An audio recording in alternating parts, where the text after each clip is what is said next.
Hello everyone, welcome. See a few of you have joined. I might just, there we go. Hello. So I'm just waiting for a few more people, let them trickle in, but otherwise we're going to start fairly soon.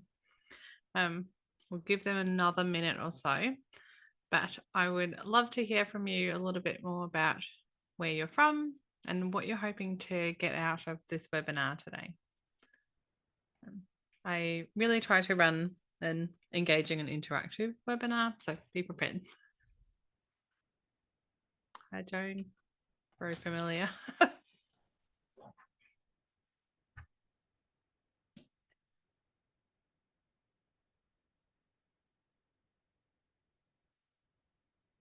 That's all right. The song in my head is Shady's back, tell a friend. But I don't know who to tell, so I will tell you. All right. We might start and let people come in as they need. So today we are going to be talking about understanding and responding to distress behaviours. But before we begin, I'd like to acknowledge the traditional owners of the land on which I am coming to you from. I come from the lands of the Wurundjeri Woiwurrung people of the Kulin Nation, and I pay my deep respects to the elders past and present. I'd like to extend that respect to anyone who might be here today of Aboriginal and Torres, who identify as Aboriginal or Torres Strait Islander, to acknowledge that this land was never ceded. So I guess a little bit about me, if you're not familiar, my name is Sandhya Webinar. This is how you pronounce my name. So like the sun and then dia. So kind of together, Sandhya. If you want to be really Indian, it's Sandhya, but a little bit tricky. So we'll go for Sandhya. So I am going to present to you from mostly my professional hat, being a developmental psychologist. And this is very much the nature of my role and the kind of people who I see. Right? Kids with really big distress behaviors, kids, who kick holes in walls and who run away, and we're working on how to keep them safe. So I'd like to bring part of that professional expertise to you today. And I think I really understand that how stressful it can be, right? When everyone kind of has it easy, but you're working through some of these big behaviors fairly constantly. I'm going to talk about that because that's part of how we understand and support distress behavior, is also understanding and supporting ourselves. So some of you might know me from the books I wrote. I've got 3 now, which is pretty cool. So the Brain Forest, that talks about neurodiversity, the Rainbow Brain, that talks about what it's like to be autistic and ADHD together, and My Body's Power Pack, that talks about how we regulate our energy as a way of kind of talking about capacity. And why I do this is not self-promotion, but it's to talk about how we, as parents, can share information with our children, how we can have these deep conversations. I don't want them to exist just in clinic rooms. I think what we're trying to do is upskill adults in children's lives to be able to attend to them. So I am a very passionate speaker. I'm also autistic ADHD. So this is the time of night that my Ritalin has definitely gone off. So if I do forget where I am, please feel free to type into chat to just help jog my memory. So this will be kind of a nice to and fro session. That's mostly it. Also just that I'm a very tired parent, where, we used to have, I'm a parent to neurodivergent kids. We used to have some of these big behaviors, less so. But it's been a journey. It's been very challenging. And part of what has helped me along this journey is this deep understanding of the why of distress behavior. It's going deeper as to what's going on. So that's what we're going to do today, right? We're going to spend about the first half of the session talking about core emotional needs, right? So even before we touch on distress behavior, we're going to talk about the emotional needs of everyone. And then we'll move on to why that distress behavior happens. We'll break around halfway for about 15-20 minutes for just Q&A and stretch break. And then we'll go on to some more practical strategies of what can we do actually. So I know Beth said 2 10-minute sessions, but I'm hoping that because we are using some time to kind of reflect, and I'll take my screen off share, it's okay to do that big break in the middle. Right. So while we are moving through today, please feel free to meet your needs. Get up, stretch as you need, move away, attend to the children. This session is recorded, so know that you can come back at any time. Amazing. Hi, Debbie. Great. Love it.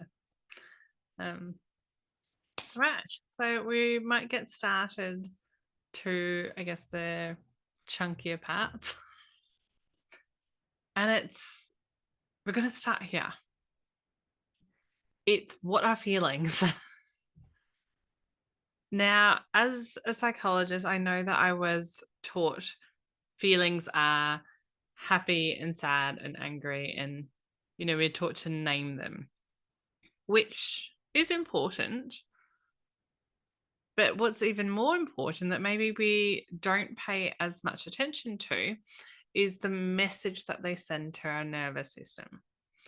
So, for example, you're happy because you like something, right? You're feeling calm because something is regulating. You're feeling sad because something has upset you. You're feeling angry because your values have been crossed. Right? As an example, right, let's look at why are we angry? So often we just look at behavior on the surface to go, oh, angry, bad. This is a scary feeling. But what we're going to do today is kind of start going a little bit deeper to understand, well, what is this message telling us? What can we decode from that? Right. So rather than looking at good feelings, or bad feelings, right? And this is some of the challenges that we have when we look at, traditional behavior therapies, right? We go, red zone is bad, green zone good, right? You've got to aim for the green zone. You've got to be calm. You've got to be regulated. But the red zone teaches us something about our body, right? And so what we're going to do is try to uncover some of those stories today. Try to have a different way that we think and talk about emotions and see emotions. And a better way that I think about these feelings, it's not good or bad, but what feels comfortable for your body and what feels uncomfortable. Now, I run parenting courses and I have for about 4 years. And I posed this question to a group of parents once, and the answers were so diverse, right? So some people said, I feel uncomfortable being angry because my anger was never seen. Some people said, I feel uncomfortable being happy and calm because it feels like I should be doing something, right? So everybody is going to have a different message, something that feels comfortable and something that they're less comfortable with. And I think part of our journey is unpacking, well, which are the emotions that I find really easy to respond to? Which are the ones that are harder? So I'm going to take you through one of my favorite videos. And this talks about attachment as, one of the core, I guess, core challenges of childhood is to develop secure attachment. So here is some of the foundations as seen through the Circle of Security program. Welcome to Circle of Security Parenting, a relationship-based parenting program developed. Just let me know through chat if that sound is okay, if that's okay. Or if you want it louder.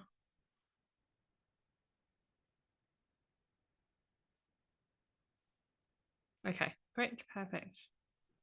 By Kent Hoffman, Glenn Cooper, and Bert Powell, 3 of the originators of the internationally acclaimed Circle of Security.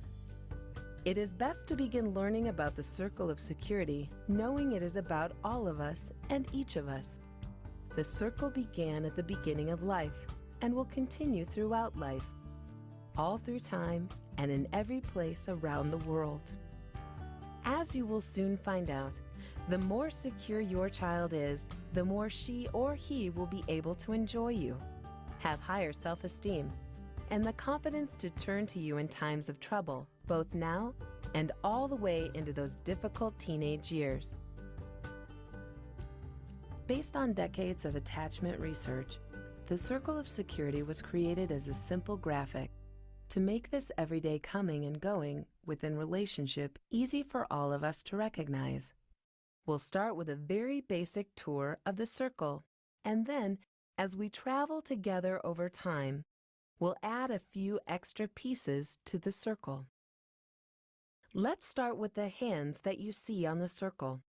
It's always important to remember that we are those hands. We are the secure base that gives our children the sense of safety they need to step out on the circle and discover the world. Of course, children soon need to return. We are also the safe haven they come into when they need reconnection. It's as if they're filling their emotional cup. When their cup is full, they are ready to venture right back out on the circle for another round. With each new round, our relationship grows stronger and our child feels increasingly secure. When you don't understand why your child's going out and you're really scared, or when your child's coming in and you're really annoyed or irritated, it's just good to know that the circle, about the circle, because then you're knowing why they're coming to you or why they're going out, and you can support them in both directions. It wasn't anything that I had ever heard of. It was just something totally different that just clicked in my mind with seeing how the kids go around the circle with exploring and with coming back in for comfort or, whatever it is that they need. The circle helps me have a picture of what's happening, that's happening all the time. The circle taught me to be able to look and see my child's needs. So on the top, she was going out to explore, and they usually go out to explore, and they want you to delight in their exploration, and then they usually come back to you. I didn't know that. There is much more to learn about the needs that children have as they go around the circle of security. For now, you may want to watch for the circle with your children, as well as looking for how it shows up with the children of friends and neighbors. I can support that now. I'm confident that my son is coming back to me. I can watch him exploring and being out where he needs to be, and I can be there when he comes back. I mean, I could really see how it could work with me and my daughter, and even other kids that I deal with, with my own parenting, or I used to work in childcare, and it was never really talked about in that kind of way. And I think it would be totally cool if more people were involved in it. Once you can see it, you may be surprised to find that the Circle of Security is already playing a central role in the life of every child you meet.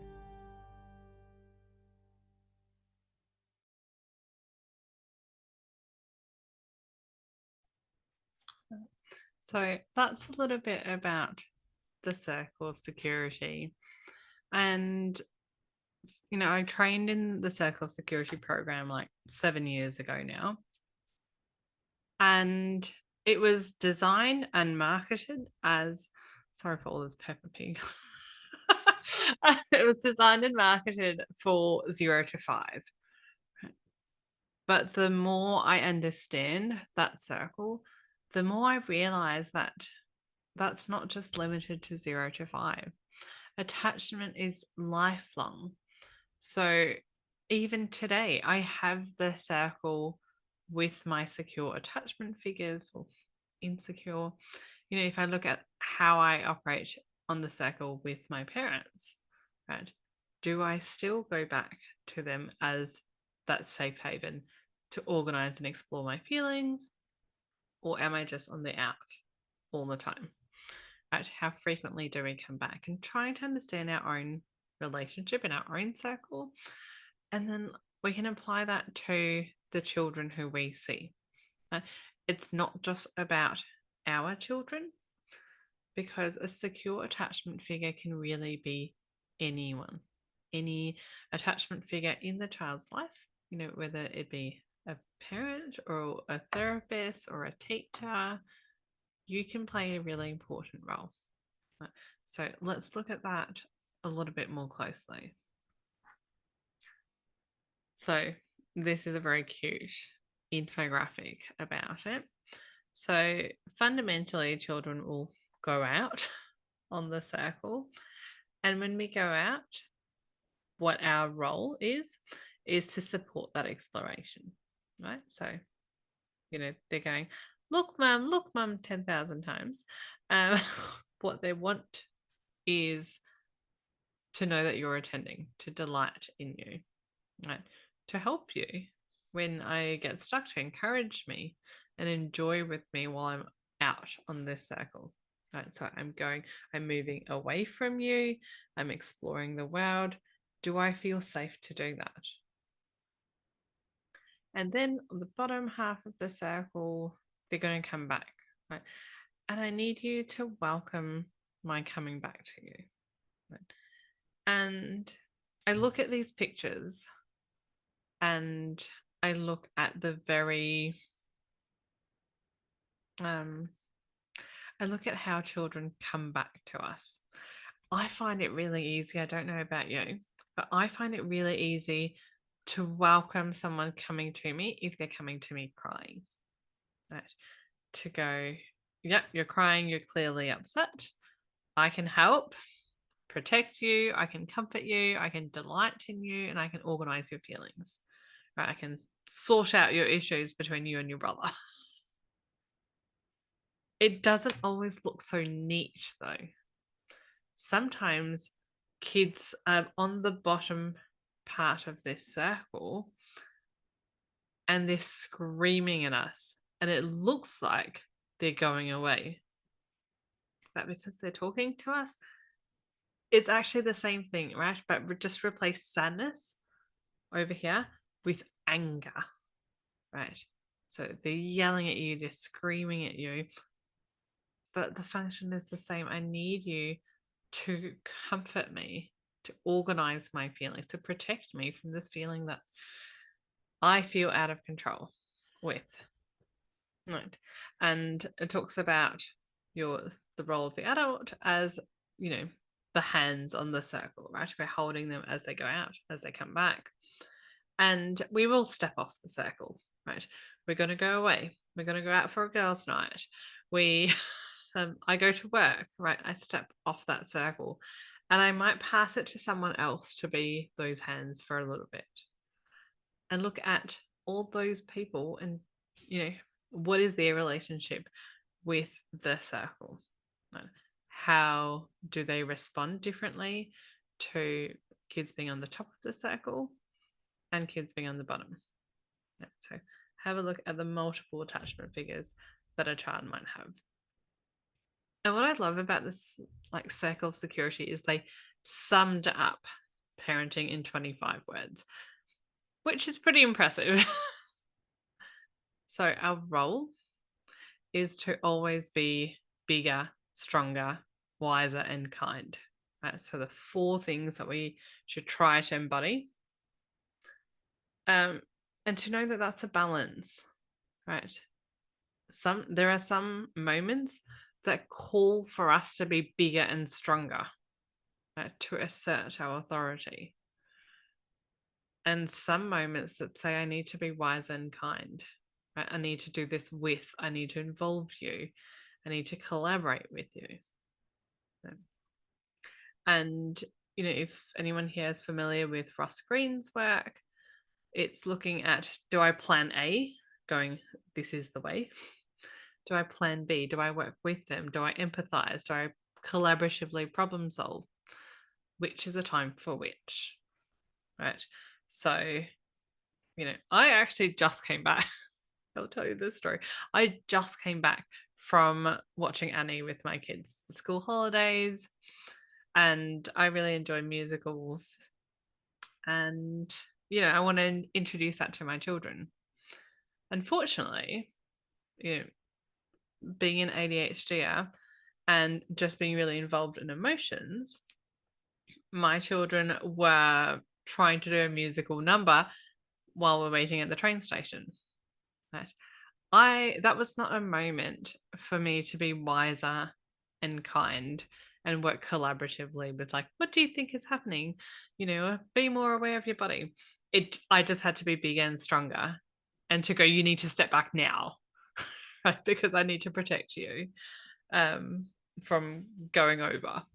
So there are moments that call for that, right?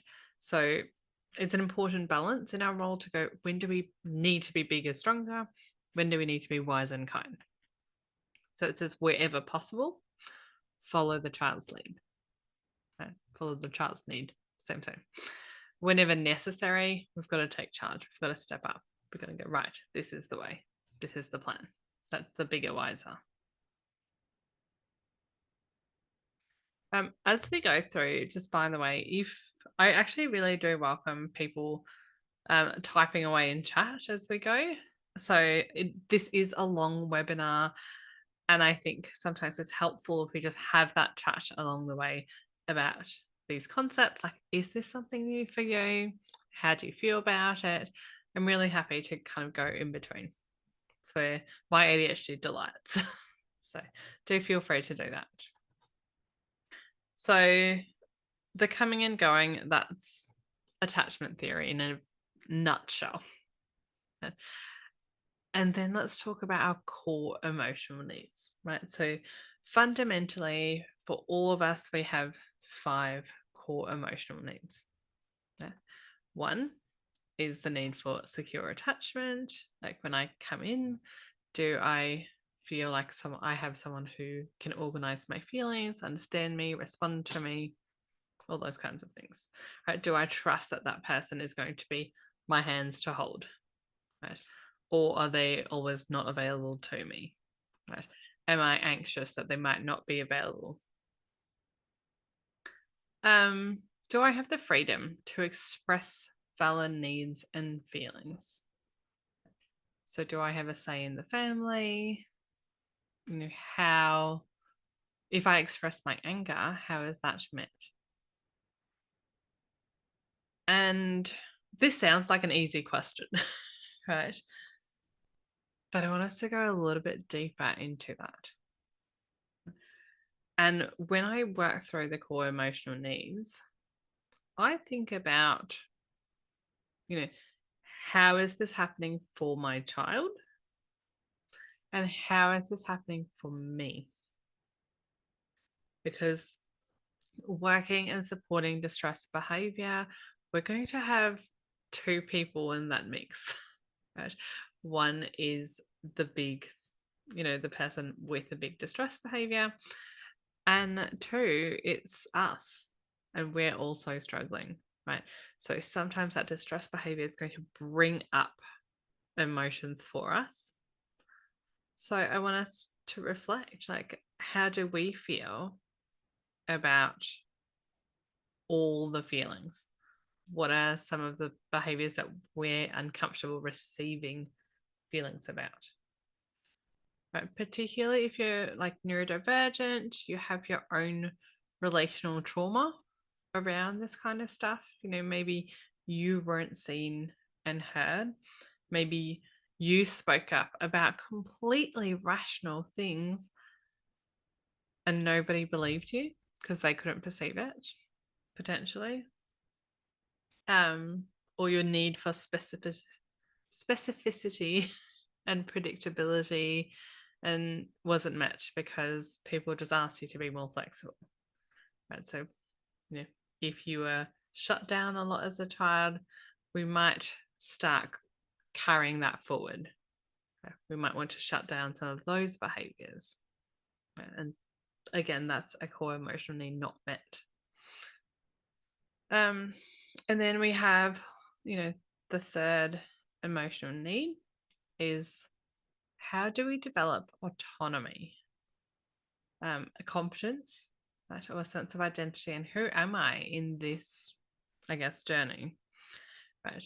Do I receive feedback about how I'm going?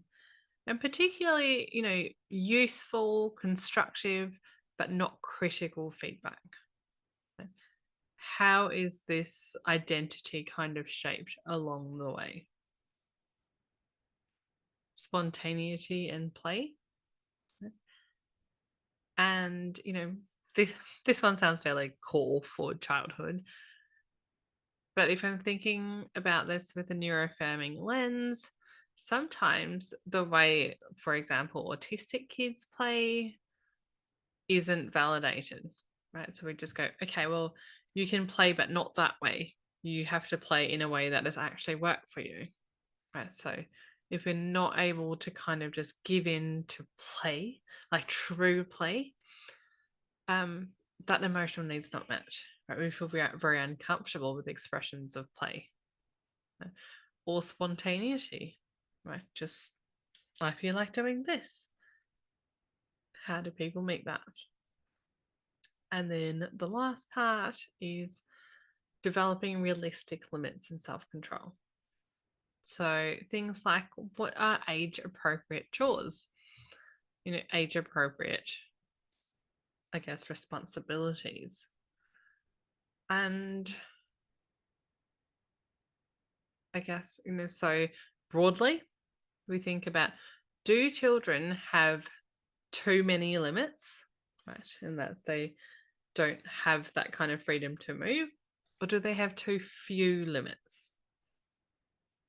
Now, again, when we apply this neurodivergent lens, sometimes people feel like not giving their child age-appropriate chores or still being able to support them through activities of daily living, that's not realistic, or that's not age-appropriate, and it is. But because we're giving them limits according to their capacity. So there are some areas of core emotional needs where we have to ask ourselves questions in light of our child's neurotype. Right? Is this actually reasonable, or am I setting my standards too high? Right? So the child always feels like they're not good enough, for example, or they can't meet those standards and beat themselves up over it. Or, are we expecting them to have self-control over distress behavior that they actually can't control? So I could go on talking about core emotional needs all day, but maybe I'll just stop there to look at, these are the 5 core emotional needs. And we are going to do a little bit of an exercise, okay? So bear with me on that, because this stuff about how we respond to emotions in our body is very powerful. So I'm going to stop my screen for a little bit, and I'm going to give you a document, and we'll spend about 10 minutes here. So you might want to just download it and type into it, or you can do what I do. I've just got a notepad and a pen and writing down what comes up for you. And then at the end of that 10 minutes, so what's the time? It's 6 o'clock. At 6:10, I'm going to go off mute again. And I do welcome you to share if that feels comfortable for you. So you can go on video and share if you like, or you can type into chat. But let's just talk about what's coming up for us, because that's powerful. It's a way of normalizing that we're not perfect. And this level of emotional education is not something many of us received growing up. Some of us did. I'd say most people in a minority there. But most of us would have one area that feels really sticky. And I don't want you to feel like you're alone when it's sticky. You're not. All right. So we'll stop that and share a file with you.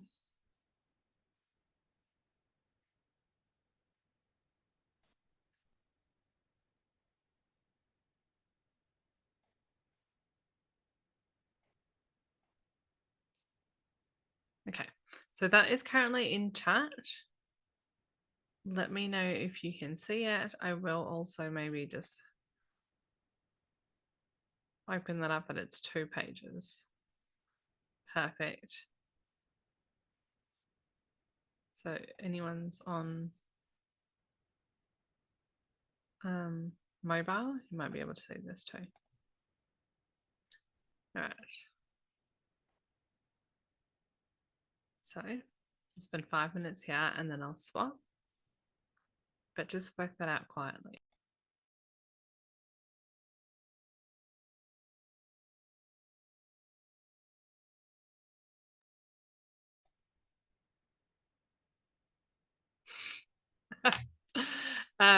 Okay, so if you're on mobile, can you see my screen? Because I'm sharing the screen. Yes. Good. So I don't know how to make you speak, Laura.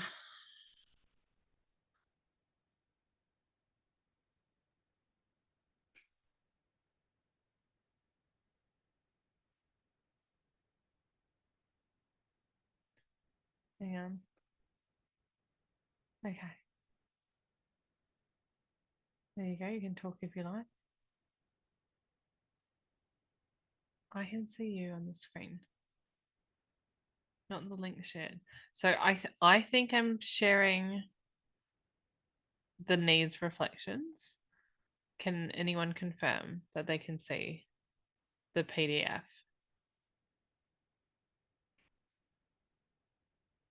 Yes. Okay, great. Excellent. Wonderful. Lovely.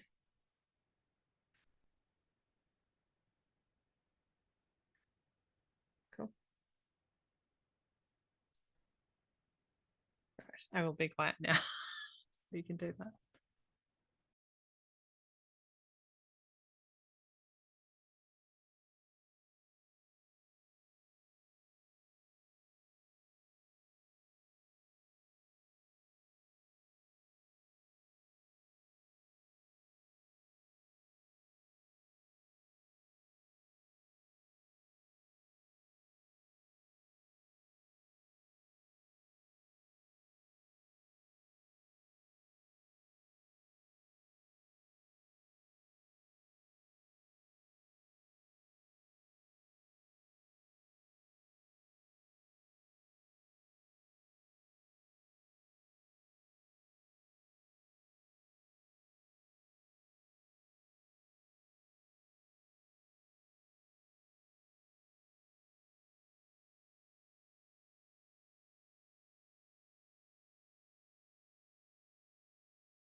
All right.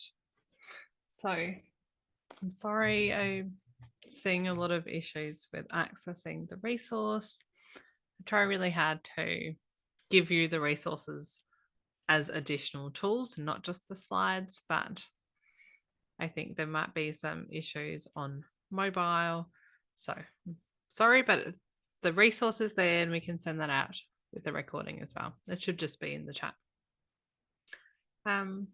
But maybe I'll stop sharing completely and just ask, how did we feel about that? Like, about going through some of these reflections.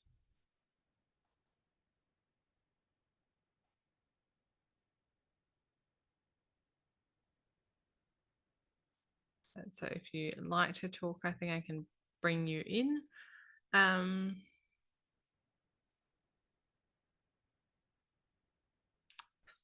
My words. But otherwise, feel free to type in chat.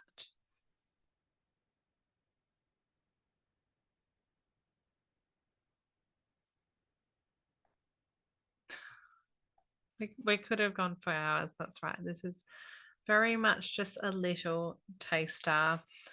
And, I could talk about this for days, and I have.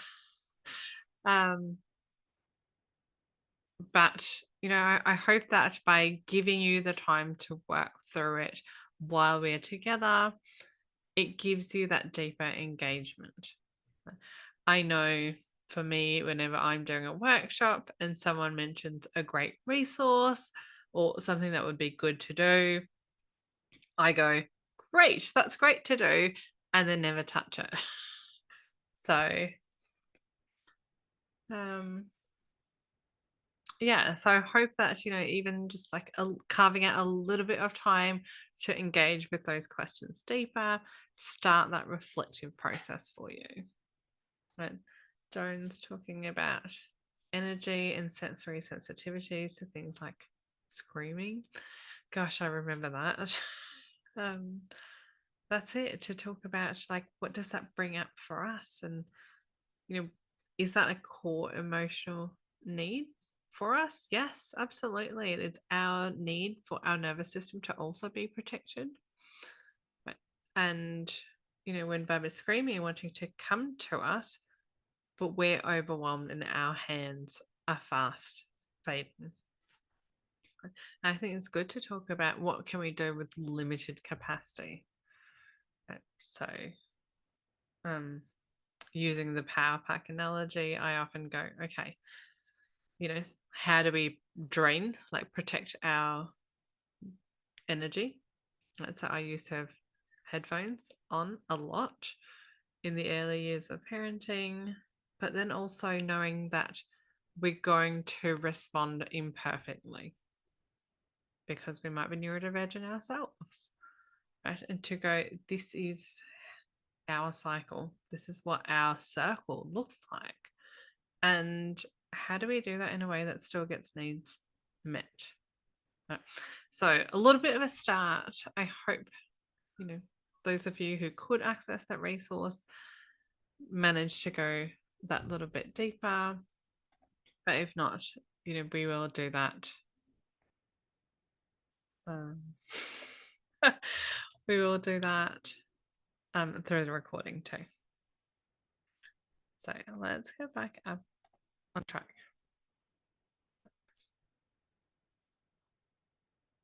To, I guess, suppose like the meat. Is this what we say? The meat of why we're here, right? To talk about distress behaviors. And why I call it distress behaviors is really because that's what a person is in, right? They're in distress. They are showing us that they're overwhelmed, they are scared, they're in pain, they're confused, and just finding it hard to communicate their needs effectively. Now, really interestingly, effective has so many social connotations to that. So someone might be swearing, for example, to say F off. Right. I find that, and this is, me, I find that extremely effective at getting someone to leave. So I think that's an effective mechanism, but it might just not be socially appropriate. So as someone who's trained to see the underlying behavior, I can go, that's them communicating their need for space. But it's hard to always package it and see that so cleanly. And a lot of this behavior used to be called challenging behavior, right? Because it was challenging as pushing the boundaries. And honestly, everyone was looking at us, just going, what are you going to do? Right? Do something. And we were challenged by the situation. Right? And unfortunately, what happened for children is that they were labeled as challenging kids.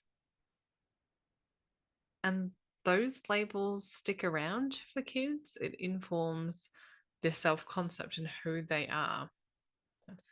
And when we reframe that language to this kid's having a really tough time and we've got to work out what they need, that helps us put the focus back on that child to go, okay, you need some support here. And we're better able to meet them with compassion. And this reframe occurs for any behavior. That I have not yet once met someone who genuinely met the criteria for ODD, oppositional defiance disorder. Right? I haven't met anyone who wants to be pushing those boundaries. They're doing it because their nervous system is overwhelmed. Right? And I see this in the comments of like why you've come here, right? Going, I don't know how to hold the calm and what we can do when there's violent physical behaviors. Absolutely. We will talk about that in the second half, Jennifer. And hopefully, if what I've talked about hasn't answered some of those questions, we'll still be having about 10 minutes for Q&A where I won't be able to provide individual advice, but we can talk about what are some of the theoretical things that we can implement in each case. And Jesus, talking about my experiences as a child impacting my behavior as a parent. Absolutely. Right. It's scary to look back on, to reflect and work out, some of this is me.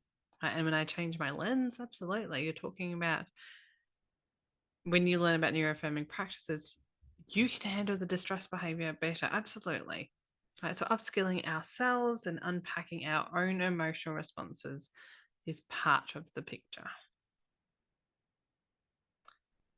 So really, this is why distress behavior happens, right? Someone is receiving too much input, too much cortisol in their body, and it kind of just overflows, right? That's when we have either a meltdown or a shutdown. With ADHDers in particular, ADHDers will experience emotions more intensely. So when they have just a little bit of emotion, like sadness or disappointment, it's really big and it can feel really overwhelming. Something I talk a lot about is, when you're a big feeler, you've got to learn the skills to ride those waves, right? Because you've got big waves on your beach, right? You don't have little lapping waves. And children are still working that out, right? They might not yet have the skills to surf, so they're going to show it in ways that are just exemplifying, this is where my nervous system is at, right? And they develop those skills over time if they are met. So let's think about stress as being like a little cup. One of the factors could be, I just didn't have a good night's sleep, or, I had nightmares, I found it hard to fall asleep.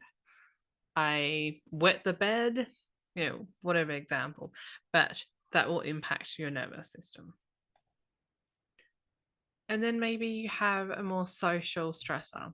Like, I'm anxious about seeing my friend later, who's been fighting with my other friend, and I don't really know how to solve that. And then, something else happens and they have like a CRT and you just go, oh gosh, my usual attachment figure isn't quite present for me today. And I don't know who this person is. And, what happens is the classroom is noisier than usual. So we have stresses that layer on top of each other. And, often we go, okay, I've coped with this, I've coped with this, I've coped with this, coped with this. And then we go, oh, you know what? I just made a mistake. Right. And then we blow our top. And then when they come to see me, in psychology, they go, they're a perfectionist, right? They have such a big reaction to such a small thing. And often that's not the case, right? Yes, that was stressful. But if the mistake had happened down here, right, and they had more in their cup, more capacity to attend to that, they would have been able to. So, yes, sometimes we work on this, but we also have to look at all those things that are in someone's cup.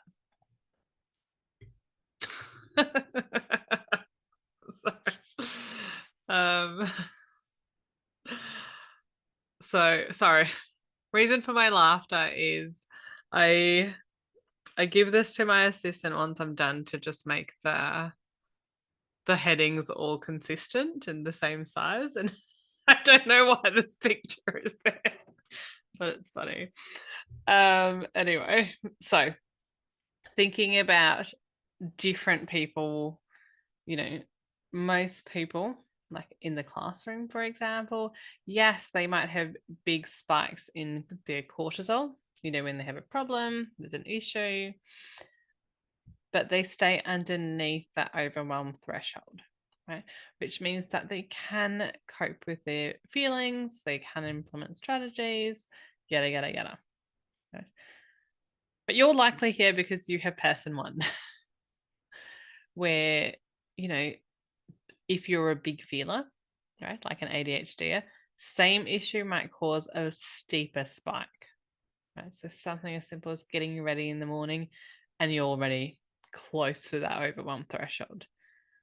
And if I'm being honest, sometimes us as parents too, right? I start the morning going, oh my God, I'm so tired. And it's only 9 a.m. Right? And then we down regulate, we have some like slow time and go, okay, my cortisol level is less. But then the next thing comes along. And it's important to know that what can start as just distress, that like, I didn't get to sit next to my best friend, seems really small, but can lead into a meltdown if we've already been operating really close to that overwhelm threshold. So sometimes what starts off as like a tantrum can actually lead to a meltdown, and that is going to change the way we respond to it. Once someone is in that overwhelm threshold, they are no longer in control of their body. And that means that we respond to them differently. We don't respond to them like they can be in control. Right.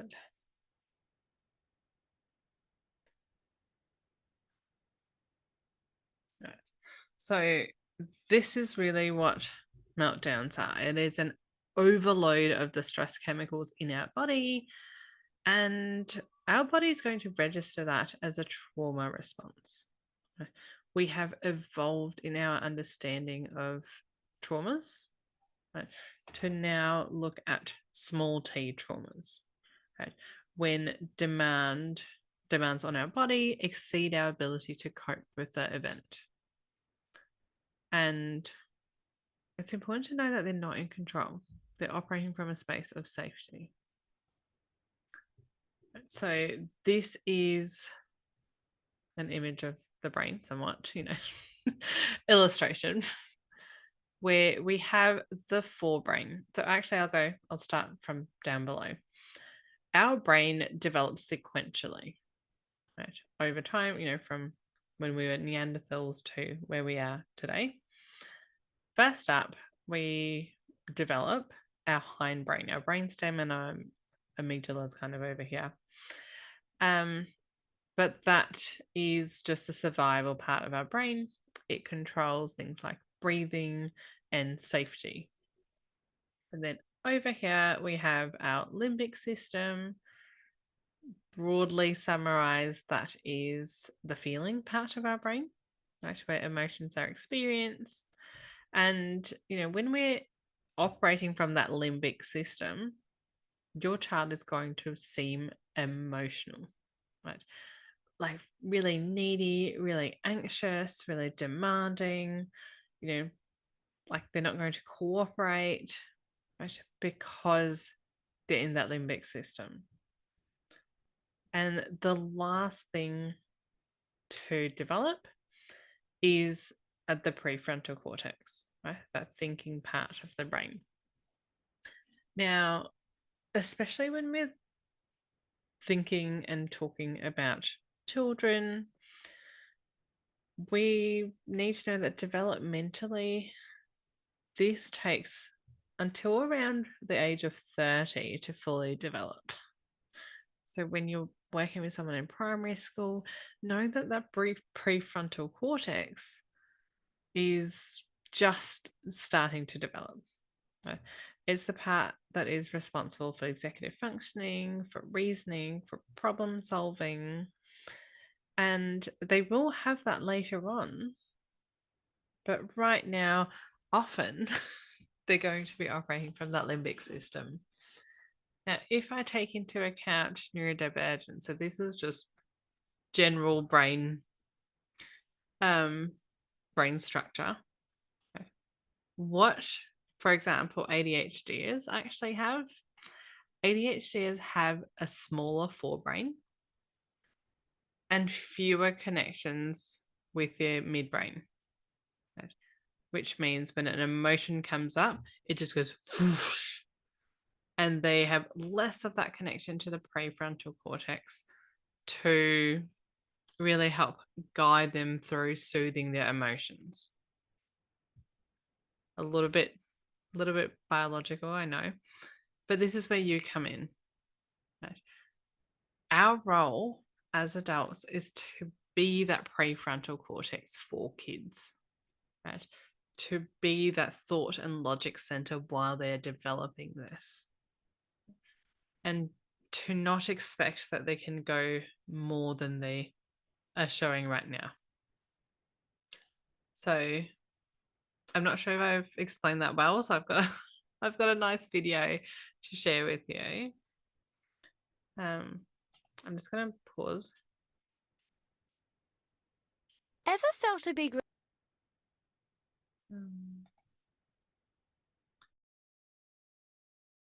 reaction to something and not known why?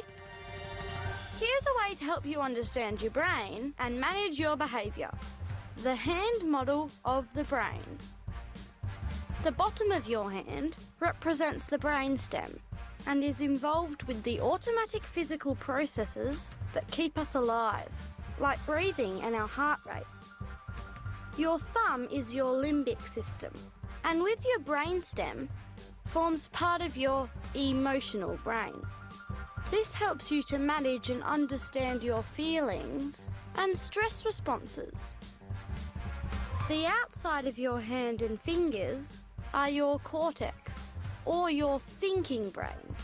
When the thinking and emotional brain work together, it's easier to manage your emotions, talk with others, and problem solve.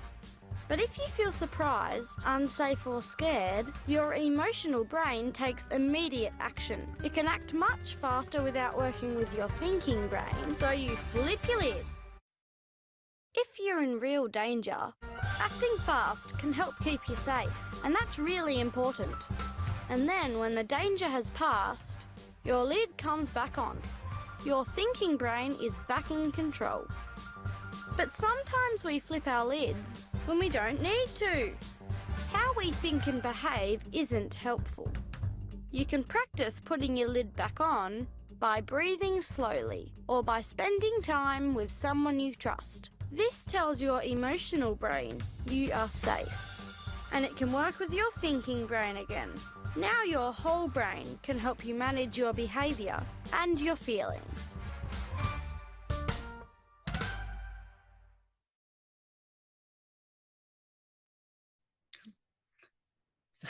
Sorry. So I agree with all parts of that video aside from flipping your lid when you don't have to. Right. I think that's an adult interpretation of what's going on with children and ignores how nervous systems operate. Right. So because what's going on for a child who flips their lid frequently is they might have a very high neuroceptive radar, right? Where, because of their neurophysiology, they might be perceiving danger at every turn, right?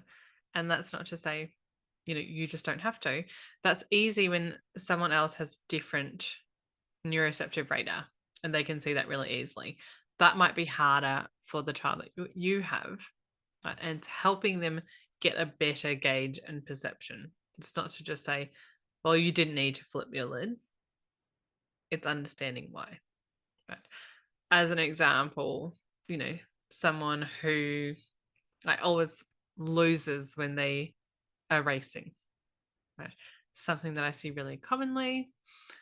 And it's not just, well, you need to be a better winner, right? Or you need to be a better loser. You need to develop sportsmanship. Often the narrative that they have is, well, then I'm a loser, then I suck, right? And so that needs reframing. Right? So when you try your best at a race, that doesn't mean that you actually lost. I know you didn't get the medal, but you tried your best at a race. And it's our own effort that counts, right? So helping them reframe some of the ways that they are perceiving the world is really helpful in helping them not have these cortisol spikes. So meltdowns can occur, big distress can occur when the expectations and demands of a situation exceed the ability and skills to cope. Right? We talked about that with being a little T trauma. And I making this really concrete because then everything becomes a plan to go, okay, there was this big, blow up. What needs to change? Right? Is it that this person needs reduced expectations and demands? Or does this person need to increase ability and skills? Which one is possible across each time period? So, for example, in the using and marrying this with fluctuating capacity, sometimes it's not about the ability and skills. Sometimes it's I just don't have it in me today and I need to have different expectations of myself, right? For example, when I'm tired, right? When I haven't had a good night's sleep, I'm going to be more sluggish. It's not that I can't do it. It's just I need a slower day. Right? So knowing how this balances can be helpful to take into any situation to go, how can I see this? How can I support this child? So my favorite quote by a man who really changed my life when he came out with his book, The Explosive Child, is Dr. Ross Greene. And he wrote, "Children do well if they can." And that was such a big shift from the previous rhetoric of children do well if they want to. Right, so I've been working in pediatrics. I don't know. over 15 years. I don't know, it's 2009. Yes, over 15 years. And I've seen the way that we respond to children, the way we support children change dramatically. Children do well if they can is actually fairly revolutionary for me anyway. To go, it's not about rewards. It's not about behavior chats. It's not about saying, well, if you do this, you get dessert. Children do well if they can. So what's stopping them? What are some of the barriers in their way from doing the absolute best? Because all children are hardwired for attachment. They're hardwired to please. And there is something that's getting in the way of that we need to try and understand and unpack. So reframing some of this behavior to they won't, they're stubborn, they're willful, to they can't do it yet. And even they can't do it today. Makes us ground ourselves in curiosity, to go, what are some of your stresses? How can I help? And help support and strengthen you. And I'll tell a story from my own experience of when we were going through meltdowns, right? And this was a couple of years ago, where we're having things thrown at us. And I understand that that's really scary, right? And overwhelming. And I would have doubted this, right? And I had a lot of doubters, right? From family to go, that's far too soft. But we've worked through this, like, to go, okay, well, how can we help you communicate what's going on? How can we help understand what some of your stresses are? How can we help make it safe? Right? And now, many years on, I see that real benefit, because we've created a child who, on that circle, will come back and tell us, who feels safe and secure to go, this is going on. We don't have a kid who is hiding that away, because in the most vulnerable moment, we went this route, right? We didn't shut down, we didn't punish, we tried to help and support. And now they're becoming a problem solver, which is what we want. That's that prefrontal cortex growing, right? Of I can use logic and reasoning through what you show me to self-regulate down the track. So right now, I know sometimes if you're in it right now, it feels heavy and hard and exhausting and like you're not going to find your way out, but consider that you are pushing down the framework for a really solid longitudinal plan. Right. So if there is, unexpected behavior, as Dr. Ross Green calls it, look for what the stress behaviors are. Right, because this is the ship of misbehavior. But we're trying to go underneath to discover stresses.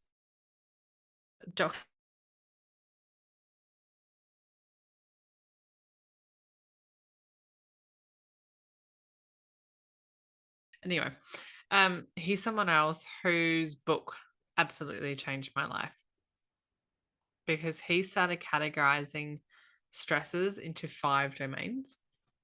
And you might see these domains even in my Power Pack card decks, for example. I use these 5 domains to organize everything. Right? I am someone who's very categorical and planned, and I find that this helps, right? But in times of overwhelm, to go, what's the plan? So here are the 5 domains. We have biological. What's going on with your body? For example, sleep is one of them. Sensory issues, one of them. Are you sick? Those kinds of things, like just any biological, if you've got chronic health issues, right? Cognitive, what are you trying to remember? How many things are you juggling? What's your capacity to juggle and multitask? What are some of your emotional stresses? Social, just relating to people, and pro-social. It's about other people. So in that example where I'm anxious about a friend who's fighting with another friend, I'm not in trouble. It's not my direct social stressor, but it's pro-social in that I feel that conflict between them, and that's registering in my body. Another way that pro-social stresses show up is, the state of the world at the moment. Really, it's not something that we're directly involved in, but we feel that, right? We go, oh, this is shocking. I can't believe we're not calling sanctions earlier. And it's something that can be quite clear to you, but you don't feel like you've got control of it. These are pro-social stresses. Like your dog is sick. You're not sick. Your dog is sick. Right. So here are 5 domains, and I'm going to share with you what Dr. Stuart Shankar has organized them into, so you can use them to organize what might be going on for your children. So when I'm going to share it in chat, but I want you to look through it and to see, do any of them surprise you? And, this was a document maybe done quite a while ago. There are some that aren't necessarily neuroaffirming, I don't think, because there could be a stressor, but there could also be a charger, right? So, for example, eating sugar. If your blood sugar is low, for example, that is an excellent charger to go, I'm actually righting the equilibrium, right? They say things like screen time or video games. For some people, those are drainers. For some of them, they're chargers. So I'll come off. I'll share that document.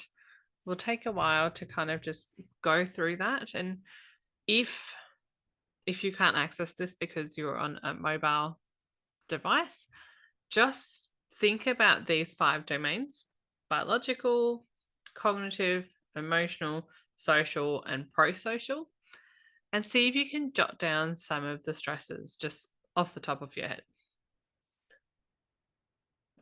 So I forgot to time keep, so apologies. But I hope that helps, just looking through some of those examples really give you an idea of just how many stresses there can be. And I guess the first step is being more aware of it. So, that exists as a resource for you to kind of just go through later on. Because I'll start sharing again if I can.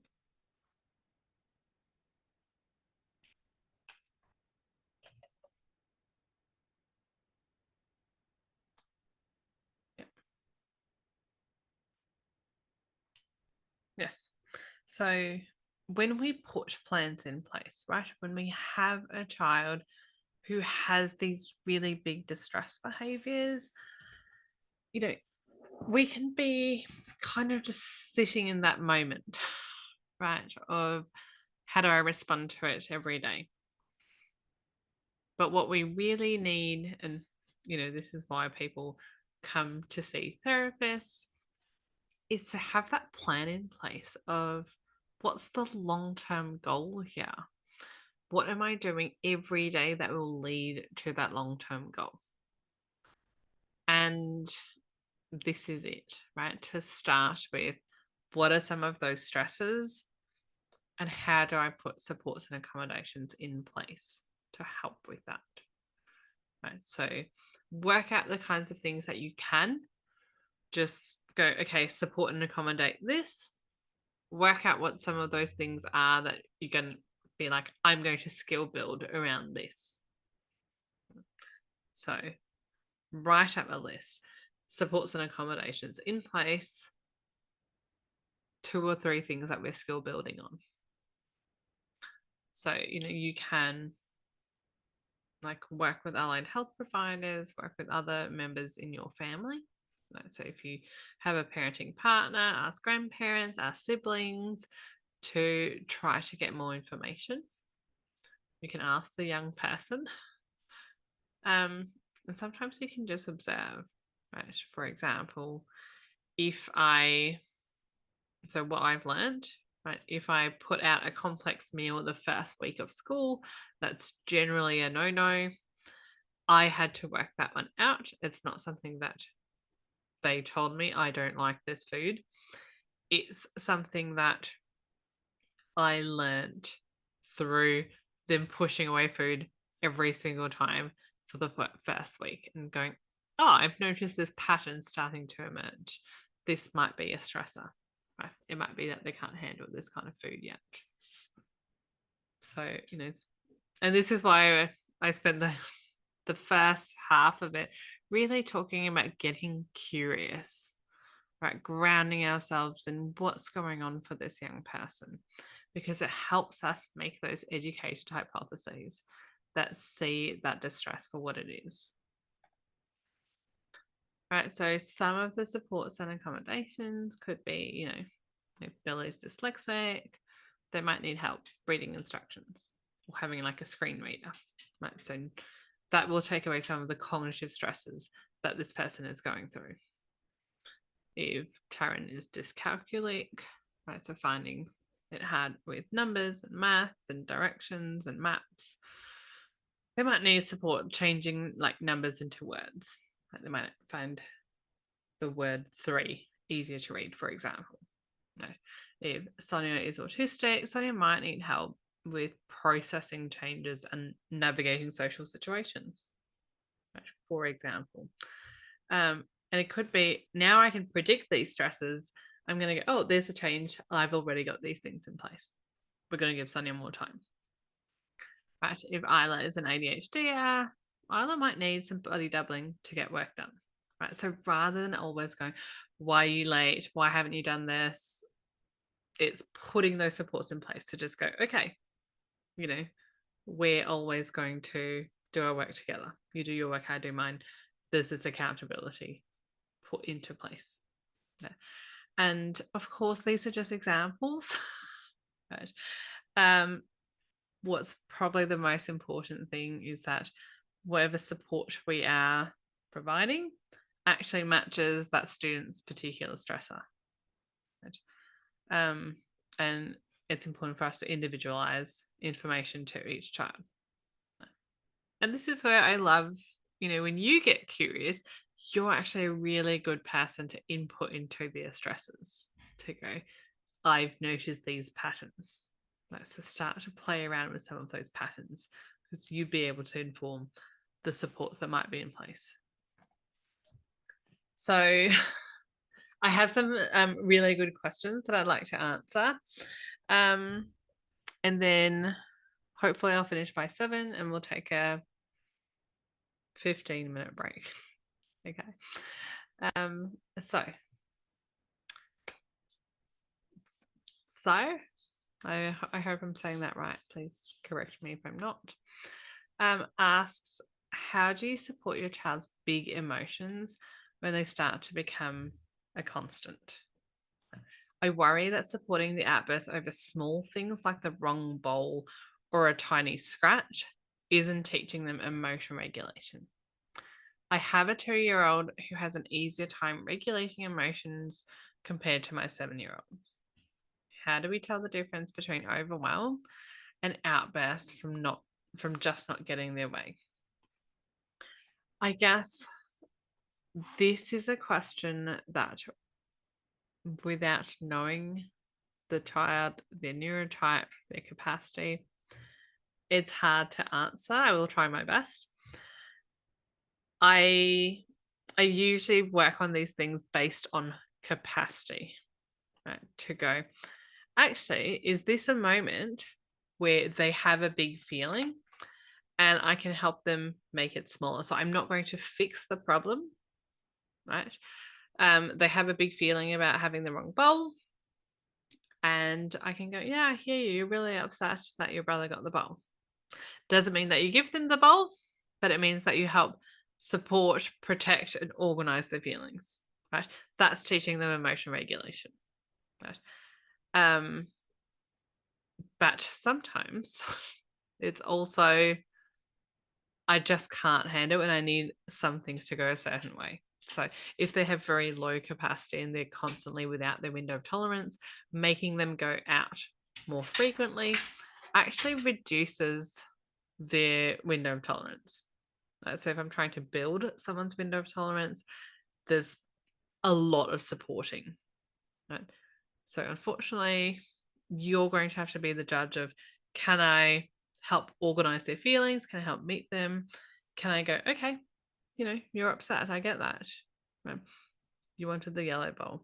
Tell you what, the next time I'll ask you which bowl you want, for example, right? But we work together on this is one way that I help support skill building. And the other question I have is another really great one. How do you help your child learn what their triggers are when they don't have strength in interoception? So for those listening who don't know what interoception is, it's the ability to tune in to your own internal body cues. So for example, when they go to school late, that leads to a full-on nervous system shutdown, even though friends greet them and they love school. Right? So there are two ways that I would, I guess, support this. It's to simply develop a script to say, you know what, I've noticed that generally you love school, generally your friends are happy to see you, but going to school late is pretty stressful for you. Right? What say you, we start trying to go to school a little bit earlier and see if that makes a difference. So I never say that whatever strategy I have is definitely going to work. But I pose it as something that we're doing together. Like, this is a little bit of an experiment. Can we just try that and see how it goes? And then, depending on what motivates them, you can jot them down, being like, okay, today, 20 minutes late, yada, yada, yada. Right? Or maybe they're on a reduced schedule. What does that feel like? What do they need to help keep them safe? I do also have, sorry, I put my dog or child, I don't know. I do also, I have created my body's power pack to talk about some of those triggers and drainers. It's based on what I've spoken to you about today. Here's my dog. So for example, it's just a nice way of talking about self-reg. Right, it's like not knowing what to say or do, feeling rushed, and it's just like a visual way of presenting some of these. So that's a resource that you might want to explore. What's going on with my dog? I'm going to drop a code into the chat if anyone wants to get a copy of that resource. I'll give you free shipping, so that can just go out. So feel free to get that and explore. It is now just on 7 o'clock, which is amazing. So let's take 15 minutes here to just kind of take a stretch, digest what we've learned, make a cup of tea, and then we'll come back at 7:15. All right. If you've got any other questions, pop them into the Q&A. I'll respond when we get back. So if anyone's back and they've got any other questions or things that have just kind of been marinating in the background over the break, let me know. Feel free to pop them in chat so we can kind of close off that chapter before going off to the next half of our session.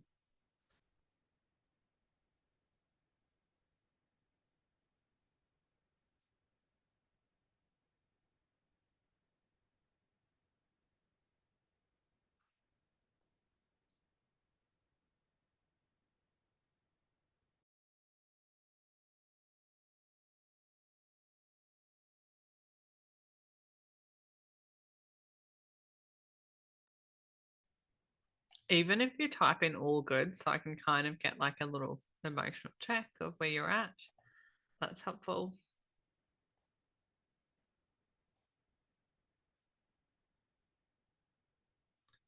Cool. Great, excellent.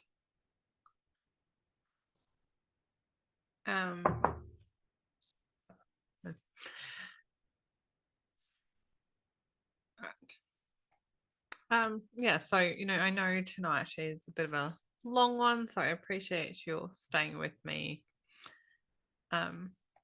Looks like everyone's all good, so we'll continue, but remember, at any point, if you've got any questions, just pop them into Q&A. You don't have to hold it until the end.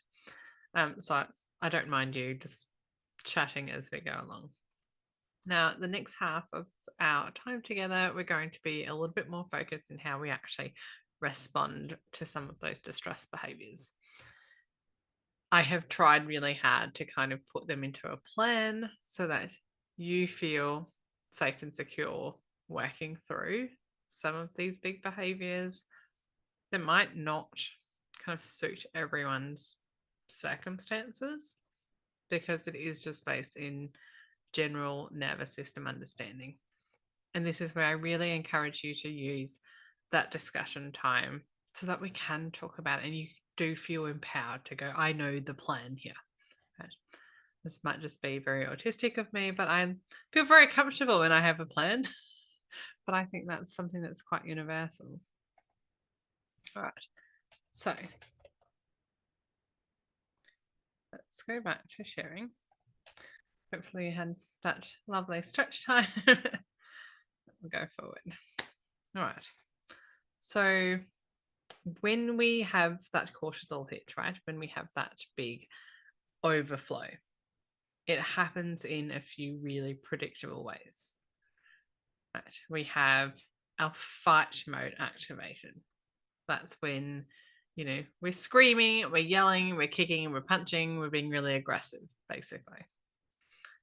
We have our flight mode, right? We're running away, we're hiding, we're fawning, which is, I'm people pleasing through, like I'm suppressing my needs to meet yours, and we're freezing, just going. It looks like, I always describe this as, it looks like we're buffering. Right. Now, all four of these, and there is a fifth one that we know of now, is flop, right? It's just going to that shutdown. And when we think about how that brain developed, these are really understandable and predictable ways that those in the animal kingdom respond to threat. So, for example, you might have had my dog who was clawing at the door to try and get to me earlier. She's now at my feet. But whenever I see her interact with people, with other dogs, right, she responds in different ways to different dogs, which I find interesting, coming from someone who looks and works with behavior. Right. It's the fight mode of like growling and baring her teeth, and then like bite, bite, bite. There's flight mode of I want to turn and run. There's fawn of like I'm going to like go on my belly and just be really submissive. Or there's that freeze mode. Like she's a border collie golden retriever, and she just kind of like crouches down and then won't move. And I find this really easy to respond to when she's my dog. But somehow when they're people, we have a lot more social connotations around this behavior. Right. So fight mode is you're naughty, like you can't handle anything. Flight mode is you need to work it out better, you need to stay in the situation. For example, right, we have narratives around these nervous system responses that are predictable for everybody. They're not unique to your child. So this is why we did that first half of uncovering what our stories are, how we respond to it. Because when we look and attribute meaning to behavior, we have to ask ourselves, is this intentional misbehavior? Is this someone who's trying to push my buttons, right? Because they know exactly what it is. Are they being manipulative? Are they doing something as part of revenge, for example, right? These are some of the narratives.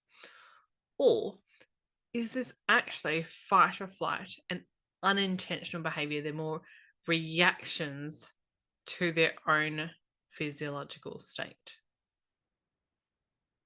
How we respond changes everything. So in this case, right, maybe this person said, okay, well, that's intentional misbehavior. And so she gets yelled at. Right? Whereas this one meant, okay, that's a fight or flight behavior. You weren't in control of that. I will see and soothe you and comfort and organize your behavior. Right. Physiologically, what's happening for these two children are very different. I know the narrative around being this parent is you're being soft, you're being permissive, right? And you don't always have to sit and cuddle them, right? That's not always necessary in order to organize their feelings. Sometimes how I organize my kids' feelings is, "Oi, nice try," you know. It's as simple as that. So it doesn't always look like this, but what's happening for this child on the right is she's getting a big feeling, a big overwhelming feeling that makes her cry. And what the adult is pairing this with is, I can soothe that feeling, I can organize it, I can help you make sense of it. So the next time that feeling fires of being sad and overwhelmed, the nervous system is going to remember, oh, you can recover from this, you can organize it, just go to mum. And over time, that's how self-regulation builds, right? The nervous system builds memory from going, oh, there's this feeling, I know what to do with it. There's this feeling, I know what to do with it. And these are the kinds of kids who develop self-regulation skills from being shown how, from their nervous system working that out. On the left, what's happening for this person is they had a really sad, overwhelming feeling, but then they got yelled at. And so what's happening is the next time they get that feeling, they might go, oh, I have this big overwhelming feeling. Now I have shame and guilt and fear on top of that, and it's going to feel even more overwhelming. What's happening and what used to happen is, because of fear of punishment, we just internalized. We just went into a freeze or a flop state rather than a fight. Right, so in the animal kingdom, right, you fight or flight only if you feel like you can be successful, generally. Right, so you're going to enter fight if you're like, yeah, I can take this on. Flight if you've been like, yeah, I can probably outrun that lion, right? But if you go, okay, I've assessed the situation and I can't actually escape the threat, you might fawn. You might become a yes person. Be like, yes, mum, I'll do whatever you say, mum. And that looks good, but it's coming from a threat nervous system state. Or that freeze or flop might take over rather than the fight or flight. That looks like the easier child, but will cause challenges, a lot of internalizing mental health challenges down the track.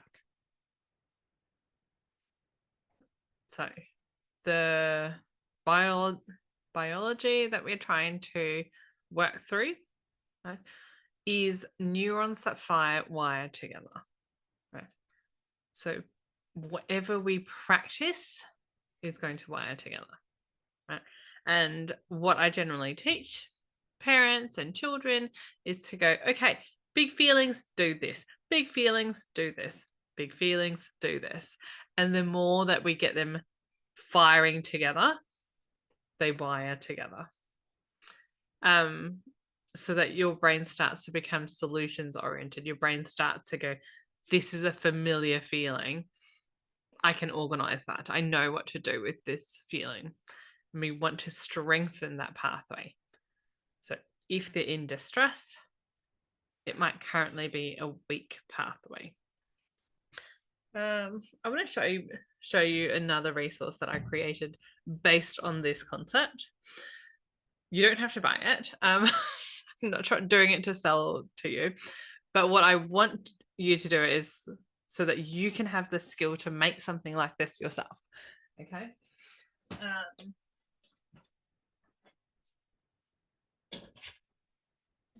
So this is called the What's Up flip chart, and it's based on Dr. Ross Green's work. And I created on the left-hand side a series of areas where the kids can go, what's going on? Right? What's the problem? And then on the right side, you see the solution. What do you need? So children are learning to pair for every problem that I have, right? That I learn to articulate and express myself. There is something that will help me regulate through that, just strengthening that pathway. So just think about what you'd like to pair for your kid. Now, it's often feelings and regulation strategy. So let's watch this and see if that works.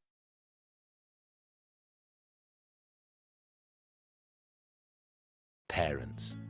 Throughout history, we've struggled to get it right. We hope we won't pass on our emotional issues to our kids, and we swear we won't make the same mistakes our parents did. We all have great intentions, but something seems to get in the way. Let's look at what that might be. At Circle of Security Parenting, we believe that being emotionally available to our children and their needs is the key to doing our best as parents. We call emotional availability being with. It means teaching emotional intelligence by being with our children in all their feelings, like sadness, joy, anger, curiosity, pain, frustration, excitement, and so on. Being with children helps them understand, trust, and move on from feelings. And knowing someone is with them in their feelings helps children feel less overwhelmed and more secure. Decades of research backs this up. For parents, some of this comes easily, but other times our children express emotions that make us uncomfortable, so we pull away or try to overrule their feelings, which leaves them on their own. We do this because our children's feelings can trigger strong emotions in us. We think of it like this: our history during childhood of how core people responded to our different emotions creates the background music for how we experience our children's feelings. Let's look at this example. This girl and her father have been enjoying time together in the park, but suddenly aware of the time, Dad says, "We need to go." When the girl hears this, she starts crying and gets increasingly angry. All at once, the dad's background music changes. The background music that is playing for the father right now, we call shark music. As it turns out, the dad's own mother was uncomfortable with loud displays of emotion, and she didn't know how to handle them. So throughout his childhood, she repeatedly told her son it was pathetic to cry, and she never ever asked him about his feelings of sadness or anger. His ability to deal with his daughter's emotion now is greatly affected by the experience with his mother then. Shark music, we're rarely aware it's playing, but it's our past experiences telling us to be afraid of or uncomfortable with a feeling or need that is actually safe. When our sharp music limits our ability to respond to these feelings, our children learn to hide or feel ashamed of them. This is a problem because we're teaching our children to fear emotions that are actually both safe and essential in life. Most of us experience sharp music with one emotion or another, and it's different for everyone.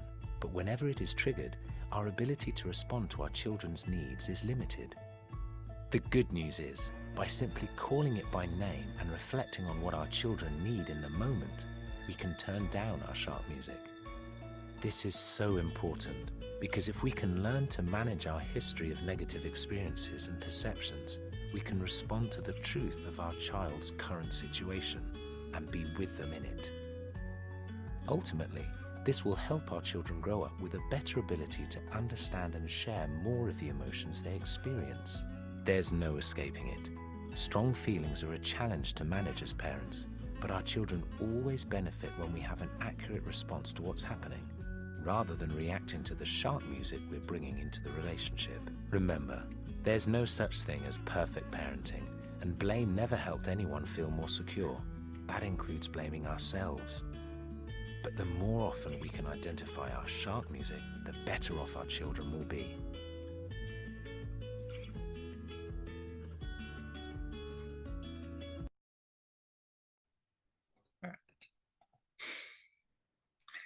So, when we want our children to develop self-regulation skills, to make those big feelings smaller, this is the pathway, right?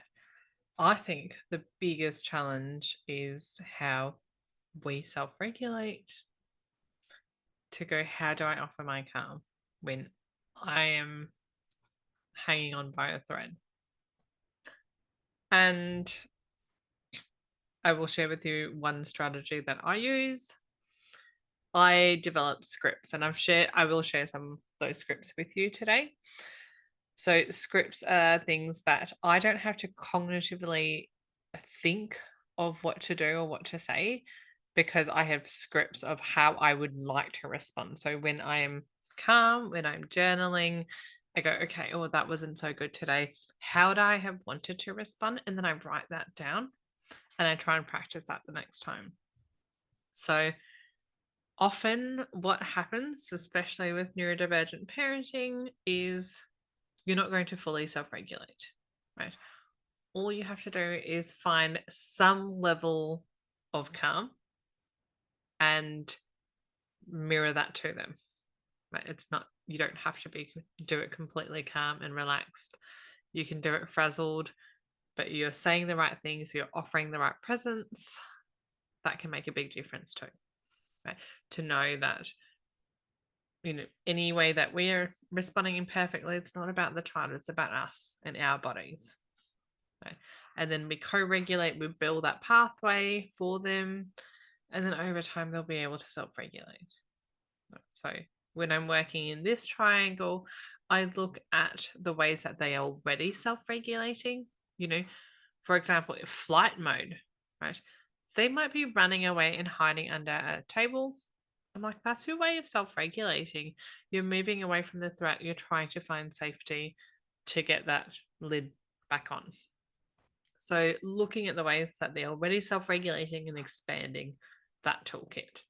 So 3 main areas to work, to put into your plan. So we'll come back to the brain.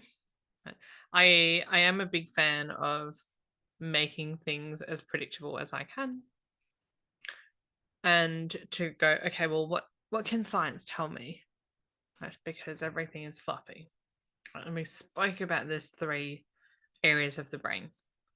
So, and this becomes this language that I can use with my partner. If I see him like trying to reason, to go, oh, you're telling him off, but he's not, he's flipped his lid.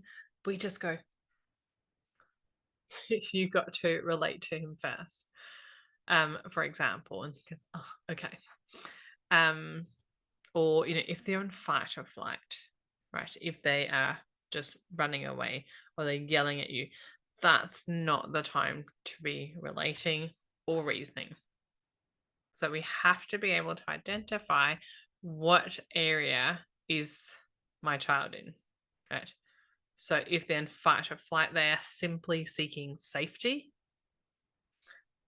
If they're in the emotional part of their brain, they need to be seen, they need to be understood, they need to be related to. That is the core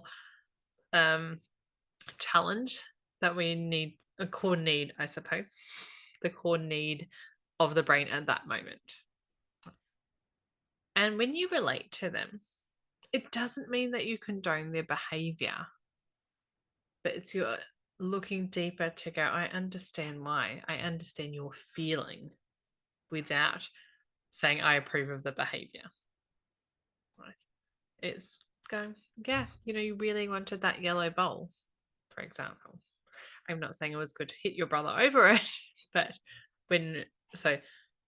if we're talking about it's not good to hit your brother, that's a reason with me, right? That is a logical thought. That is rules, decision making, and it can only occur when we're fully regulated. That's when we can reason, right?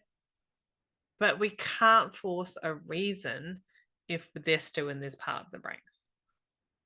So, maybe you can use the hand model that we introduced earlier, or you can use colors with your partner to go blue zone, yellow zone, pink zone, to go, what do they need? So if they're in regulate me, we need to just reduce that threat, reduce the demand, stop talking, and stop telling them things that they have to do, because that was probably the thing that overwhelmed them. So sometimes I just wait. If they're in fight or flight, I just stop. Emotional relating to me is that feeling of being seen, and then reasoning with me is how I use language to describe my feelings. Like, how would I plan for the next time that happened? Like we spoke about earlier with that yellow bowl, going, oh, next time, would you like it if I asked? What happens if I forget? What would you do? For example, and that's, generally the kind of area in which I'm working as a therapist in, to use some of these big behaviors, but they're coming to me regulated. So that's when we start to go, let's put a plan in place. So I use the dog example. I like to think of this in terms of physiologically what's happening in the body. So if they're threatened, dogs actually go submissive. They go low and slow.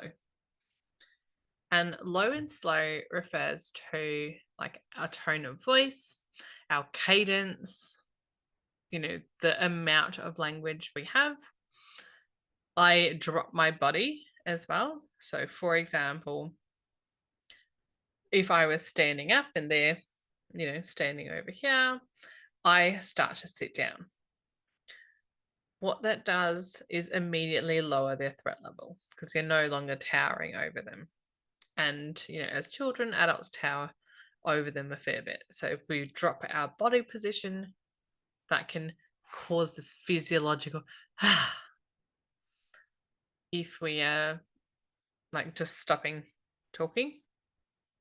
So we might just go, okay, I get it, for example. And I have much longer pauses because I'm going slow. So usually, when we are regulated, I would be speaking like this, but not when someone is in fight or flight. And most I just stop and there's no language. Or if I do need to speak, I will use 2 or 3 word sentences. And I try to be that calm, comforting presence. Now, as someone who works with distress behavior, I know that sometimes it's just outward. I look calm and inside I am panicking. And I do encourage parents, once they've helped a child have this co-regulation and find their calm, to know that all those emotions that you've internalized also need attending to. right? So for example, maybe that kid is now safe to go and read a book or go on a screen, or just have some downtime and listen to a podcast or play Lego, whatever that is. Let them do that when they're regulated. And then we've got to go and find our regulation too, right? So all the scripts that we've used, all the calm presence has had an impact on our body. And we've got to take time off to go, okay, hands off the circle, I'm tending to me. So if we are reacting to the fight mode, you validate the feeling, not the behavior. You drop low. You remove obstacles and items that could elicit injury or could be thrown, for example. And I try to remove the audience, right? Because sometimes other people witnessing that can make it bigger. Establish safety for yourself and others. So it might be that you're expressing, you can't hit me, knowing that that is a logical thought. And if they're in fight mode, they're not doing that. You move other children to a safe space, and if you have staff members around or family members, you tell them what to do, right? So I think about my role as the captain, because often when we're in this space, people gather around and they just look and witness. So I've learned to become quite seasoned in going, you go to your room, I've got this. Often siblings will come in and try to help, but just feel helpless. And when we give them the job of, can you go to your room and just shut the door and I'll come and check in on you later, they go, okay, well, that's the right thing to do because mum told me that. Or, with dad, if you have another parenting partner in the mix, you can go, okay, you go with them, I've got this over here. Or we're going out. What needs to happen? And this is great when you don't have to think on the spot, and why I really advocate for that proactive planning. So the next time this happens, what's going to be the plan? What is a safe way for that need to be met?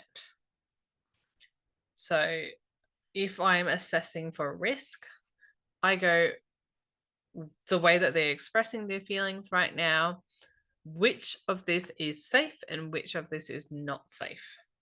Right. Screaming, generally fairly safe.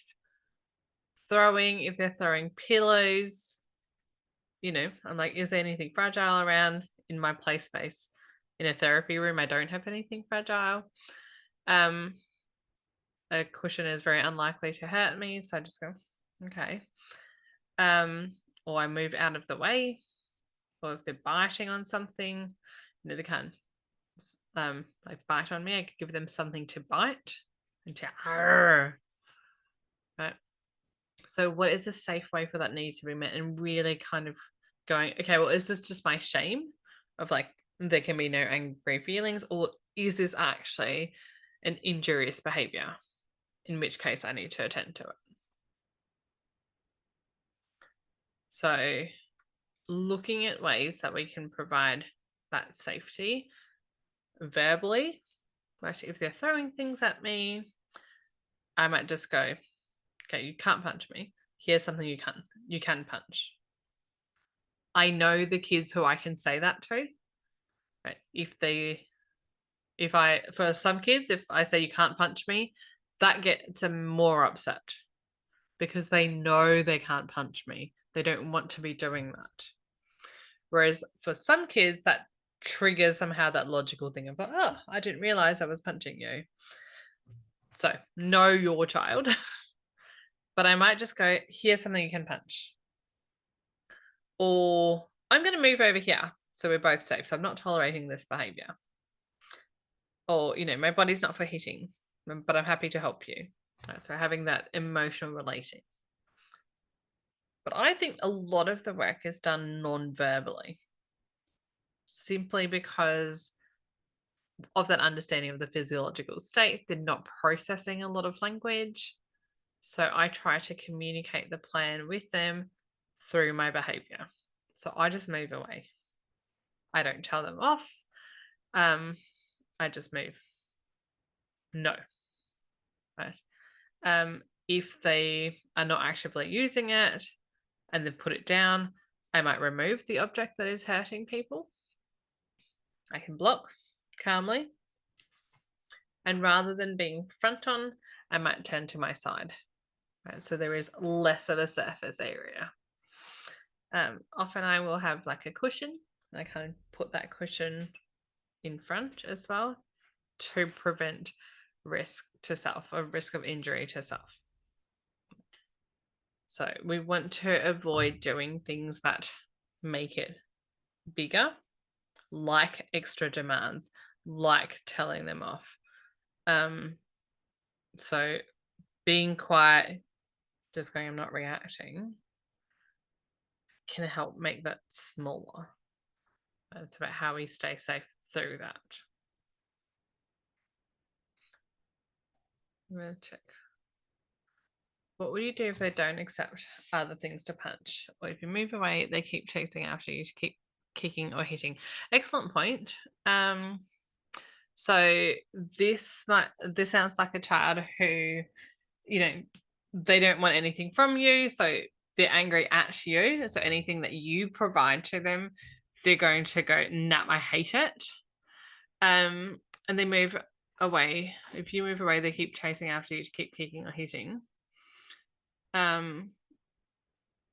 Yeah, so with these kind of scenarios, if it happens once, I put a proactive plan in place with them. Right. So, if it's happened once, I go, okay, so the last time that happened, you kept moving, like you kept trying to hit me. And, I don't like it when you do that. So when they're regulated, when they're in their reason with me state, going, I'm going to do this. What happens if you keep doing this? What do you think I should do? What would you like me to do? And this is where we can get their voice in, where it becomes something that is consensual to go, okay, I'm going to move away. I'm going to go here. Or, do you want me to hold you? For example, what do you want from me when you're in that state? Do you know? So trying to develop that reflective capacity to get their input in it. Felicity is talking about a 5-year-old who will hunt down their siblings even if I intervene. And, that sounds like a different issue. This one sounds like it's completion, right? To go, no, I'm upset with them and therefore I need to hurt them. And if you stop it, then my thought process is not complete. So again, understanding that why is part of what our skill building will be about, right? So it's not just about at the time, it's going, okay, so when your siblings do you wrong, here is our plan, right? We can't hurt them, right? What can we do when things are unfair, right? When I hate them so much, maybe I'll scream, I hate them. Right? You can come and scream to me, for example. What are healthy ways of expressing the underlying need, I suppose, is what I'm saying.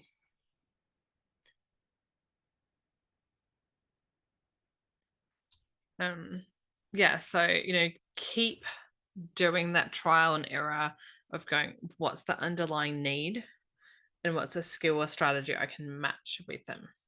Right, so talking to them, involving them in that problem solving process. So for flight, right, again, it's, what can you do if flight occurs? If they're older, maybe they can send a text once they're regulated. I'm not sure how many people here have teenagers, for example. Practice with that person. What do you do if you get lost? You practice not when they're in flight mode, but when they're calm. And you scaffold, you teach why it's important to stay close. You know, tell me when you're not feeling good, when you need to go. Right. So a lot of flight can occur maybe when the person doesn't understand their needs yet. When they haven't been able to communicate, haven't been able to tune into those rising signs of distress and then just go. Or sometimes when that communication's not met, they say, I don't want to, and then we make them go, and then they have this big response. All right, so working out communication and how that's being received as well. So, some ways that you can support this is, through trackers with their consent.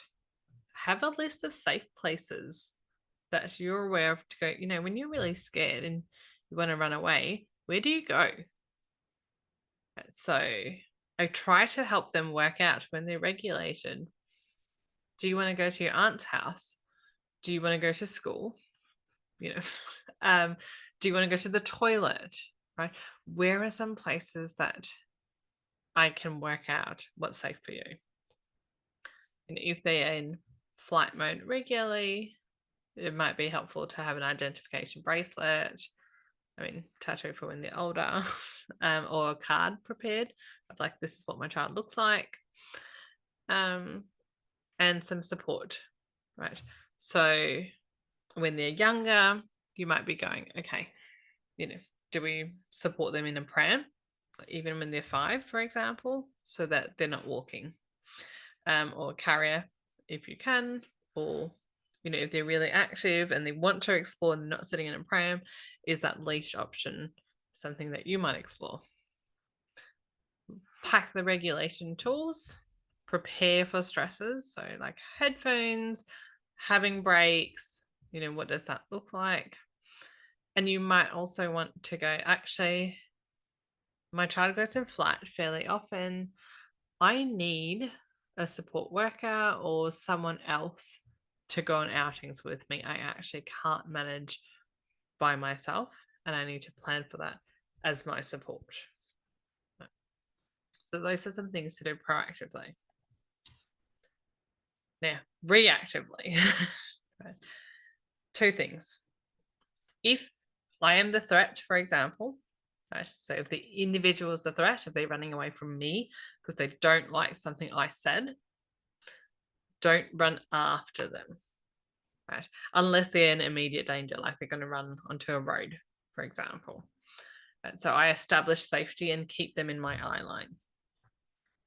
Why this is because thinking back to, animal kingdom behavior, if the lion that you're running away from is chasing you and continues to chase you, you will run harder and faster.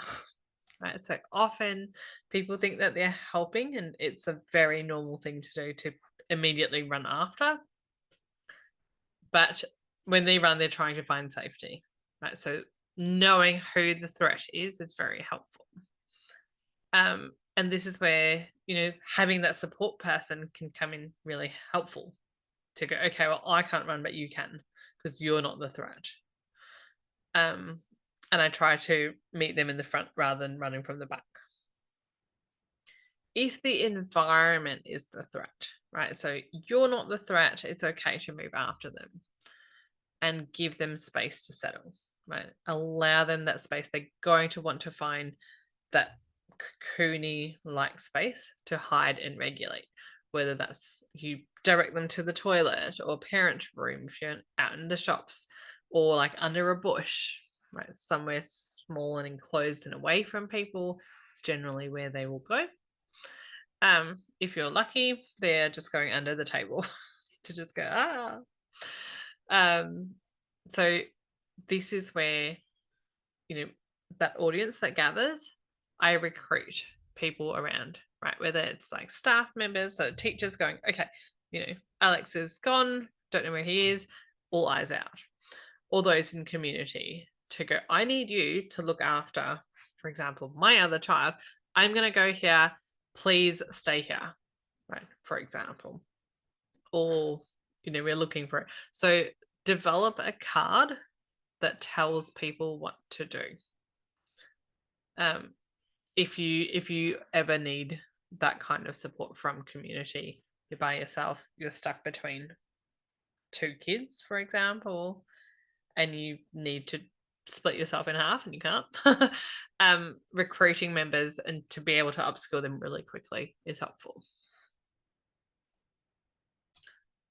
So I've talked about fight or flight probably the most, because that is what people find the most concerning, as immediate threat and safety, because we have to minimize that physical harm, that danger, they're going to run away, they're hitting me, they're hurting.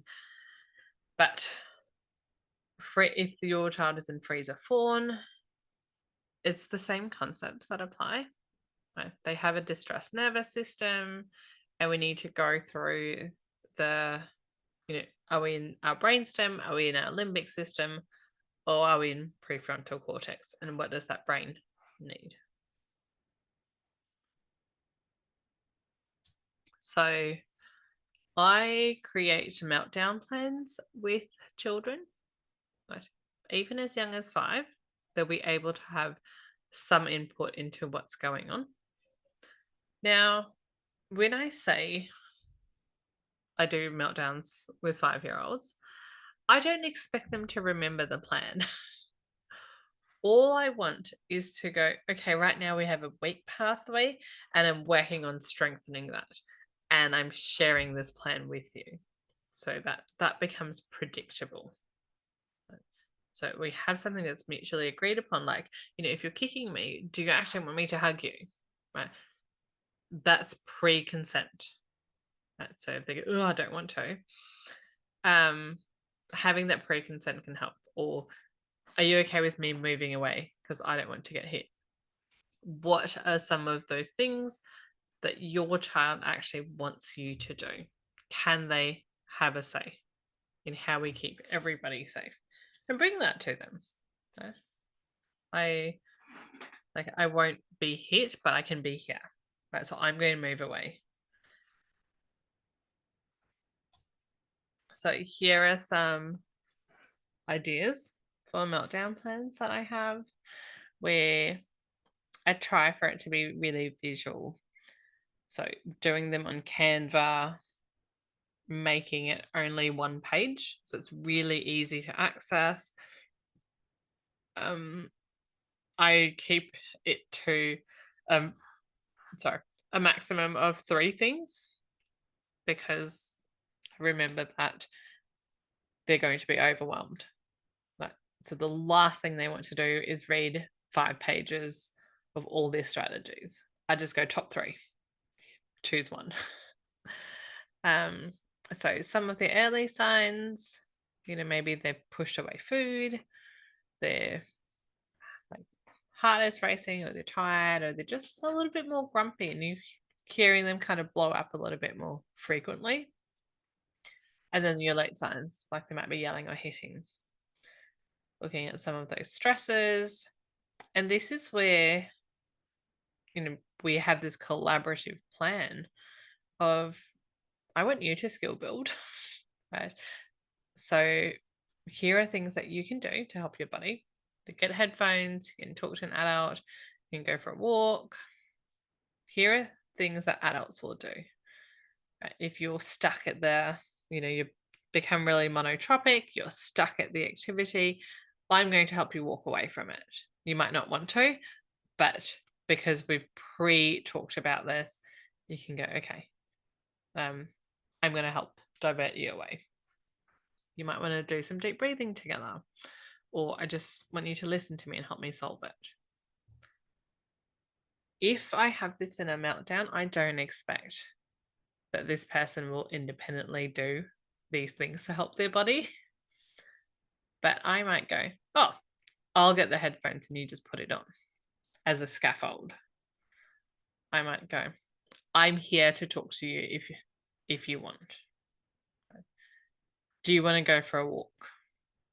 So I'm scaffolding them so that over time, they develop these skills to do that independently. Now, here is something that I created as, I guess, the plan through. And I want you to think about how this is going to work for your child. Okay. So step 1. So the method is called Let's Chill. I love this idea because immediately I'm like, let's just put this on ice. Let's relax. And it helps me because I need to relax, honestly. So let's chill. And then even though we're together, right? We're doing this together. It's not me versus you. It's we're in it together. I'm here to help you. I'm on your team. So the first C stands for being calm and curious. Right? So the first thing I do is going, what do I need to center myself to be able to help you? And one of the strategies I've learned in this first C is it takes about 90 seconds for an intense emotion to dissipate. And finding out that emotions as physiological sensations have half-lives really helped me. Right? Because the situation often calls for this immediate reaction. Whereas 90 seconds in the space of, what could be a 2-hour meltdown doesn't feel like that long. So I've gone, okay, I'm going to take 90 seconds, and often it takes less. It takes like 25 to 30 seconds. I'm just going, okay, big distress behavior, not about me, not about me, not about me. And then I go, curious, what is it about? No, it's not about me. The next H is I'm here, right? So maintaining that attachment. You can't scare me off with your big feelings. And I hear what you're saying. Okay. So it could be, swearing, being like, I hear you really didn't like that. You might need, if it's a teenager, you might need to match them in language. I mean, not swearing, but if you're overly calm, there's too much of a gap. Right. So be like, okay, yeah, cool. You don't want that. As an example. Or sometimes they're like shouting out what they hate, right? And as adults, we just respond to the word hate, right? Oh, don't use the word hate. That's such a big language. But they're saying, I really don't like this. Right? That's their message. So just hear it and reflect it back. Something else that I want to talk about with here is we are fed this picture that to be here for you means that I have to be right next to you. Is that like image, right? Of like, I'm here cuddling you. And if you push me away, then I don't know how to be here. Here just means I'm available for you. Right. So I'm available for you could be I'm on the other side of the door. Right. I'm in my room until we are safe. But I'm ready. Right. I just need to be safe too. Right. So it doesn't have to be right next to each other. One of the most beautiful things that my husband ever did for me when I was in fight mode, he said, I'm going to go. So he went back to his house before, when we were dating. And he says, I'll call you later. And to know that in that span of time that we were actually apart, he was still thinking about me. We were connected. He's like, you can text me whenever. And that's what here looks like, right? It doesn't have to be right next to each other. So it just means emotionally available. The next I is to invite regulation. Again, personalize this for the child who you are supporting. Sometimes how I invite regulation is not speaking. And I just move the water bottle closer. right? If a water bottle, if drinking a sip of water is one of their known strategies, I might want to go for a walk. If a walk is one of their known strategies, I might offer options, right? Of here's a pillow or this. Your choice, whatever works. They might not take you up on it, but we're just kind of inviting that together. So work in a way that fits right with the way that they perceive incoming information. Do they need structure of here are two choices? Do they need you to take charge and go, shall we go for a walk? Do they need like no demands on them and just kind of some space to work that out? How do we invite regulation for them?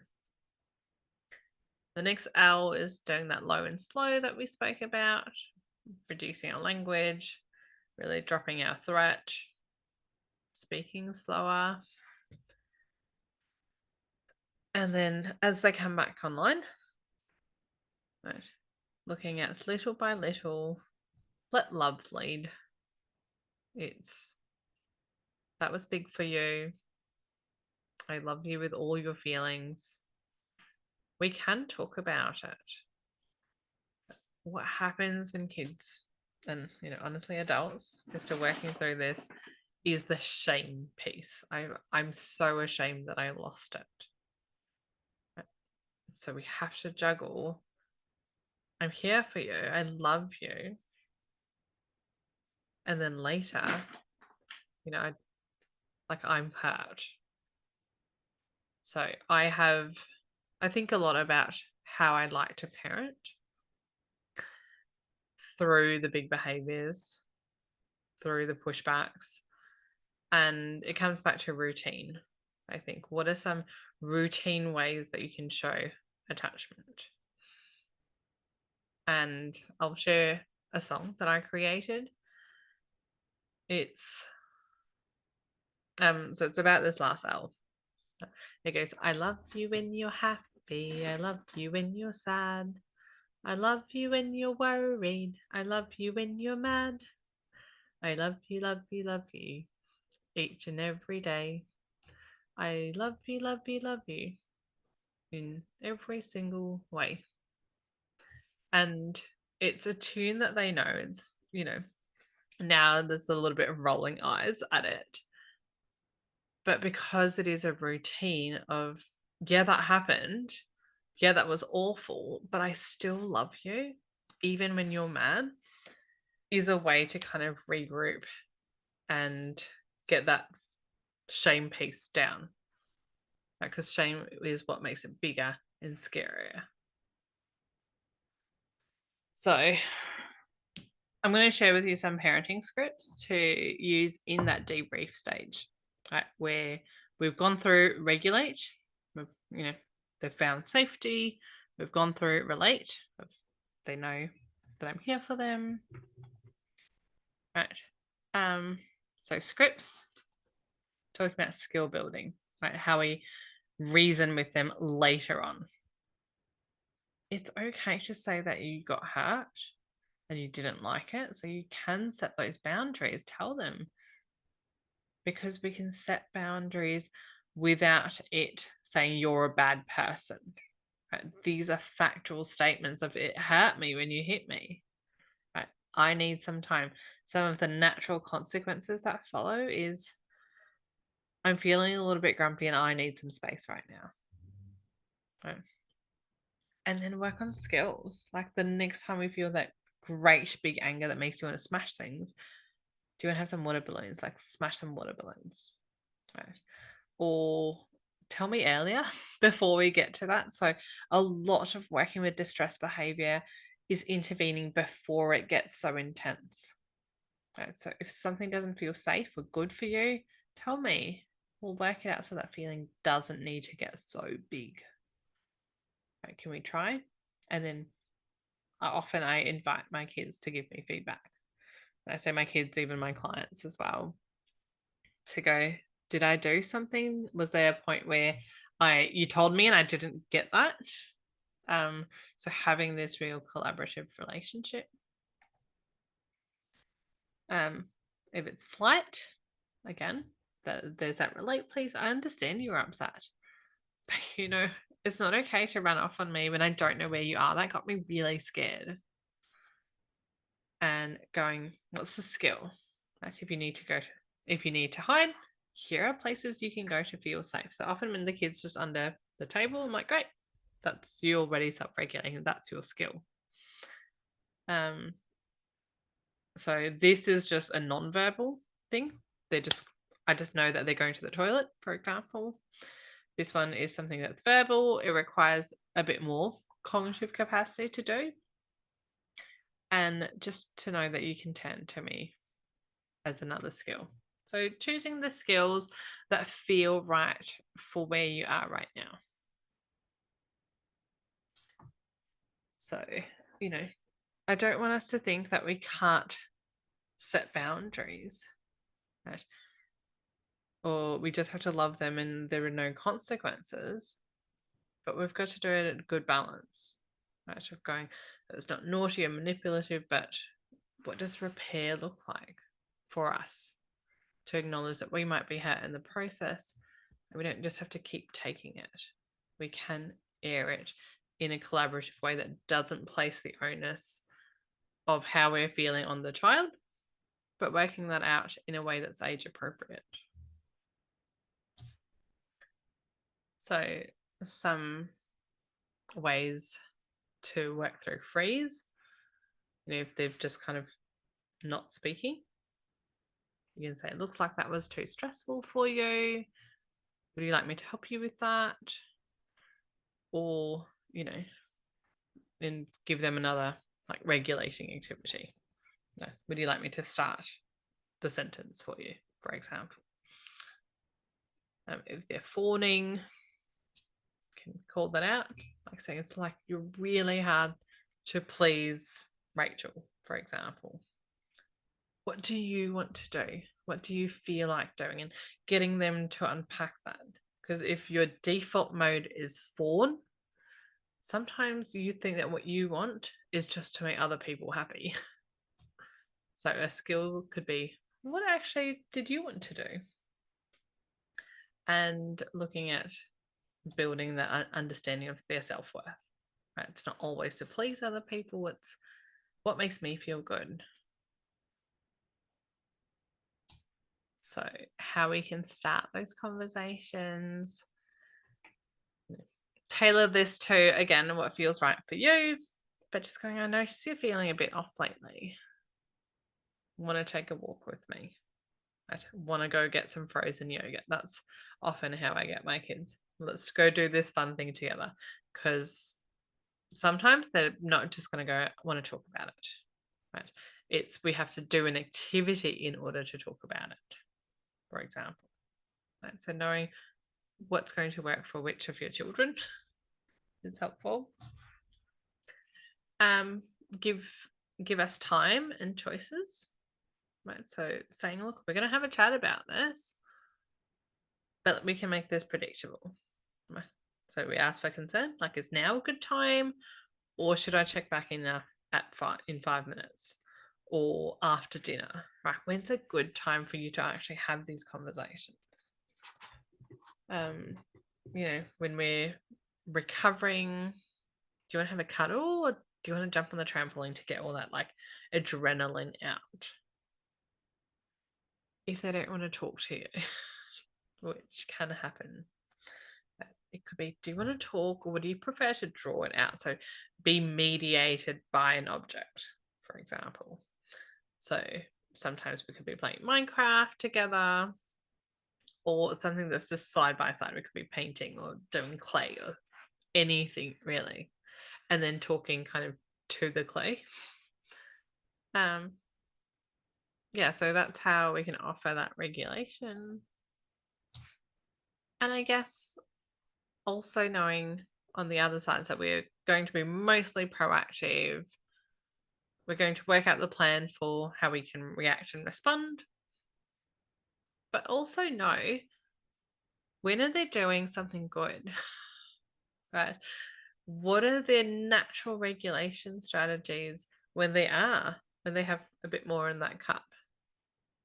Can we notice that? Be like, wow, I noticed that you congratulated people during that game of Pickwiz, for example. That must have been really tricky for you, right? But I see that, and I like that was a really nice moment for me. You can kind of say that to just go, oh, because that builds regulation to go, I get seen, I get noticed. Like it's not just that I'm always this person who loses it. They see when I'm trying not to lose it too. And so looking at when you can talk to your children about it, I often recommend finding a time when your child best processes. Right? Is it after school? Right? Do they come back and they want to talk to you about stuff because they've been hanging on all day, perhaps? Most of the children who I see just go, nope, after school, I come home and I am completely blank. I don't want to talk. I need a snack. I need to just be on the couch. Is it at the end of a long day? Are they people who debrief immediately after an incident going like, oh my gosh, all this happened? Or is it something that you only find out like days after? And so how do we process? Do we want to talk it out? Do we just want to be there? Being like, looks like today was hard, right? Just from their non-verbal expression, they come in, they throw their bag, they don't want to talk. To just go, okay, let's sit and read a story together. Not always about talk. It can be just about presence and meeting us in that. That gives us access to the relate to me side of my parent sees what I need and want. And, access to non-verbal means of showing my inner world, like whether it's drawing on iPad or texting for the older kids or emailing.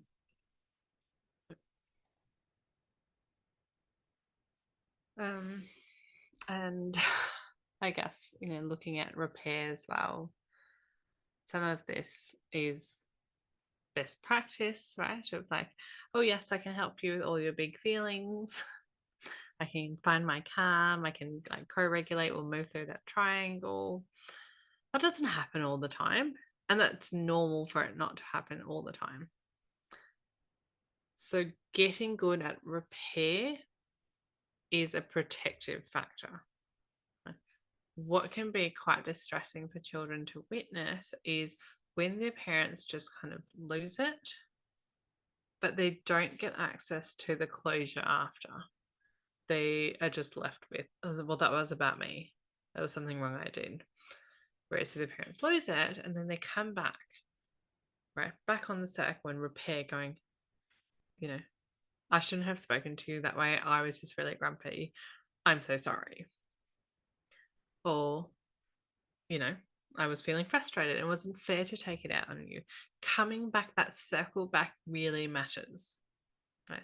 Because this is a cycle of rupture, right? We've broken like the circle and then repair, we're putting it back rather than just a series of ruptures, which can really kind of hurt the relationship.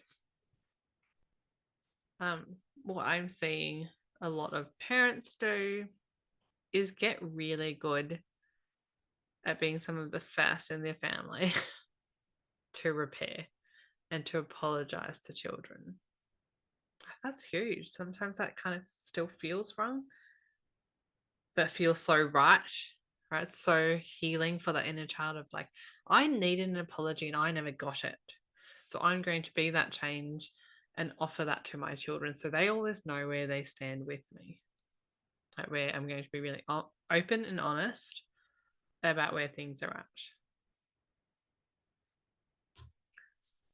So we are going to kind of close and just come to a Q&A. I can see a few questions. But when we are working with big distress behaviors, I think most of the work is really focusing on preventative measures, right? So to be concrete, 20% of the work is working out your plan for what you do in the moment, right? But most of your time should be on, well, I don't want that to be happening so frequently. Right? So we have to identify the stresses, reduce the stress, increase that predictability, right? And this is why I said do a meltdown plan with them. When this happens, this is what's going to happen. How does that sound? Right, so carry out the plan so it becomes known. You might want to look at increasing their supports, right? Whether that is a support person, whether that is talking to the pediatrician about the right amount of medication, for example, like, do we have the right dosage? Are we on medication? Is this something that we need to add to at the moment? Right. So, for example, a lot of ADHD, like those big impulsive emotions that come up, could be supported with medication while they're building their pathways. Okay, how do we meet their emotional needs? How do we identify and then teach them the skills that we want them to show? So we're not just expecting them to miraculously have these skills. We've got to teach them and explicitly walk through what that can look like. Use a collaborative approach to arrive at solutions and just to keep that unconditional and positive regard, right, for attachment of I appreciate you with all your big feelings. Right? We love each other. And balancing that, I guess, is one of the core challenges. It's a lot, but I'm hoping that your time here today has provided some way of making those big behaviors a bit more predictable. So I'm going to just take off the screen share and answer any questions. Feel free to just keep popping them in. Yeah.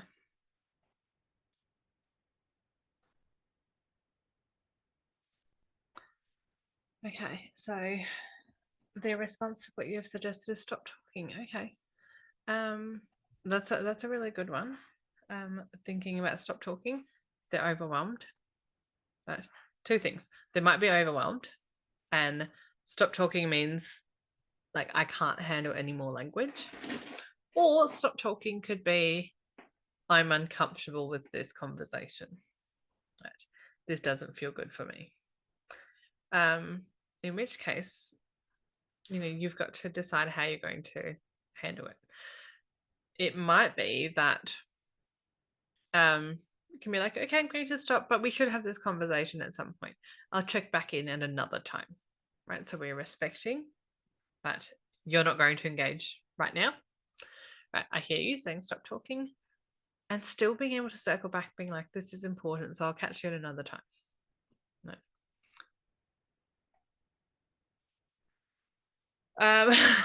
For a child with hyperactive ADHD, how do you ensure you don't become a source of dopamine when your child is bored? For example, a child doing something silly and hurting themselves or their siblings to get attention. It's not about a lack of connection. It's a child learning cause and effect. Big feelings, mum's attention. Interesting. So I guess looking at the skill that they need, I'd go, okay, well, when you're bored, what are your options? So, I mean, they might be silly. That is a dopamine seeking behavior. ADHDs are going to be that class clown kind of approach. It supports would be ensuring that they have new things in their bedroom to engage them. I don't know anyone who like purposely hurts their sibling to get attention. It could be dysregulation behind that, where they're so silly that they get dysregulated and can't control themselves. So it could be, what does that child need? Is it that they need medication? Is it that they need, like in the morning or whenever this happens the most, they need a structure to it, so that we're not just kind of looking for other, I guess, activities. We know exactly what our activities are at that point.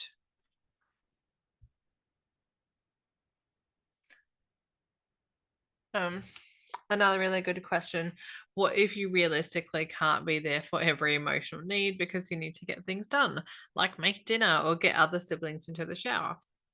Absolutely.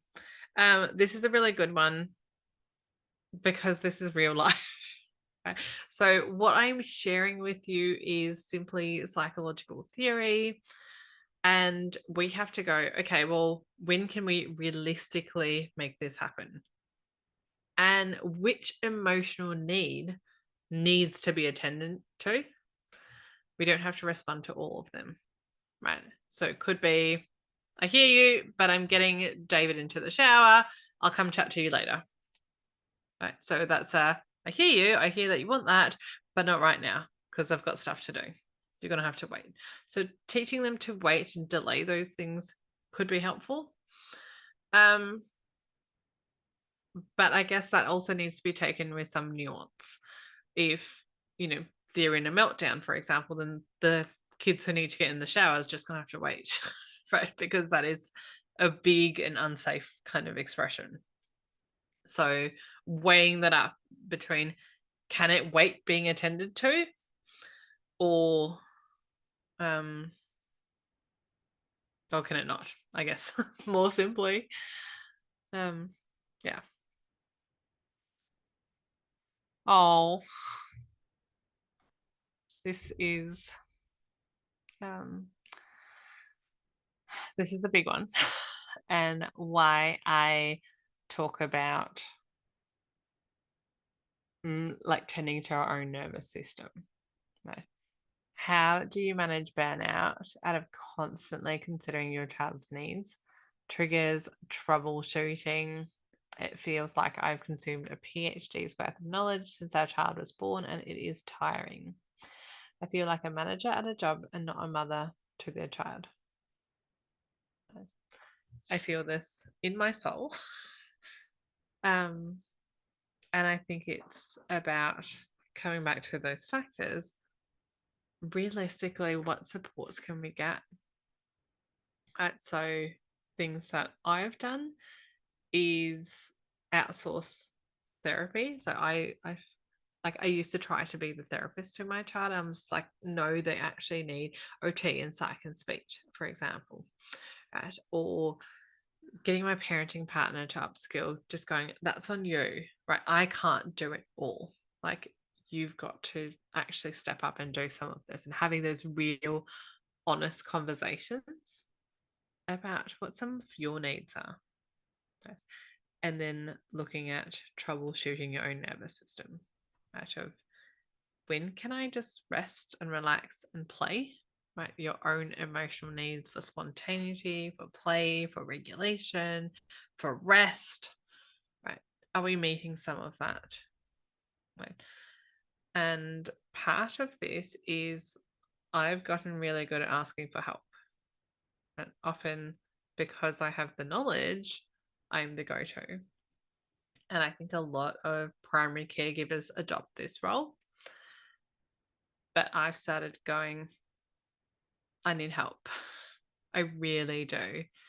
So, even as an example, like to do this webinar, my husband was away. I've just gone, do I put the kids on the TV and then just kind of work that out, and then give them dinner at break time? How do I do this? And I had to call my mother-in-law, who delayed a trip, because I was like, I actually need you. I can't do this by myself. So being really upfront that you need that village around you and who are your supports? Like, is there anyone you can call? And developing that too. Right. So, like, for example, with the other kinder mums, I'm really upfront. I'm like, I'm not going to be the person who brings baked goods, for example, right? I'm always going to be the person who brings potato chips if you're lucky. Or I can't organize things. So being really upfront with the people who you want to build connections with about what you can do, where you're at, how they can help support you, and receiving some of that support, I think has been a step closer to going out of burnout, right? And just being able to delight in them too. Right? Finding space to delight, to put down the phone, to put down the PD, to just go, you know what, let's go for froyo. Let's go to the park and let's just enjoy. So I hope you find those spaces too. Jesus is saying, my son finds it really difficult to talk about meltdowns, debrief the situation once they're calm and regulated. And you know, that's that shame piece that we're talking about of like, I don't want to go there. That's really uncomfortable. And I get that. So what we do, it might just be, okay, I understand you don't want to talk about it. It was really uncomfortable and you don't want to go back there. Thing is, you know, I love you. I want to support you. Can we find a time to just talk about it for 5 minutes? And then once we're done, you can even time me. Once we're done with that 5 minutes, we can close the lid. Right. So just get them slightly exposed to talking about it for a little period and knowing that there is an end to it could be helpful. Right.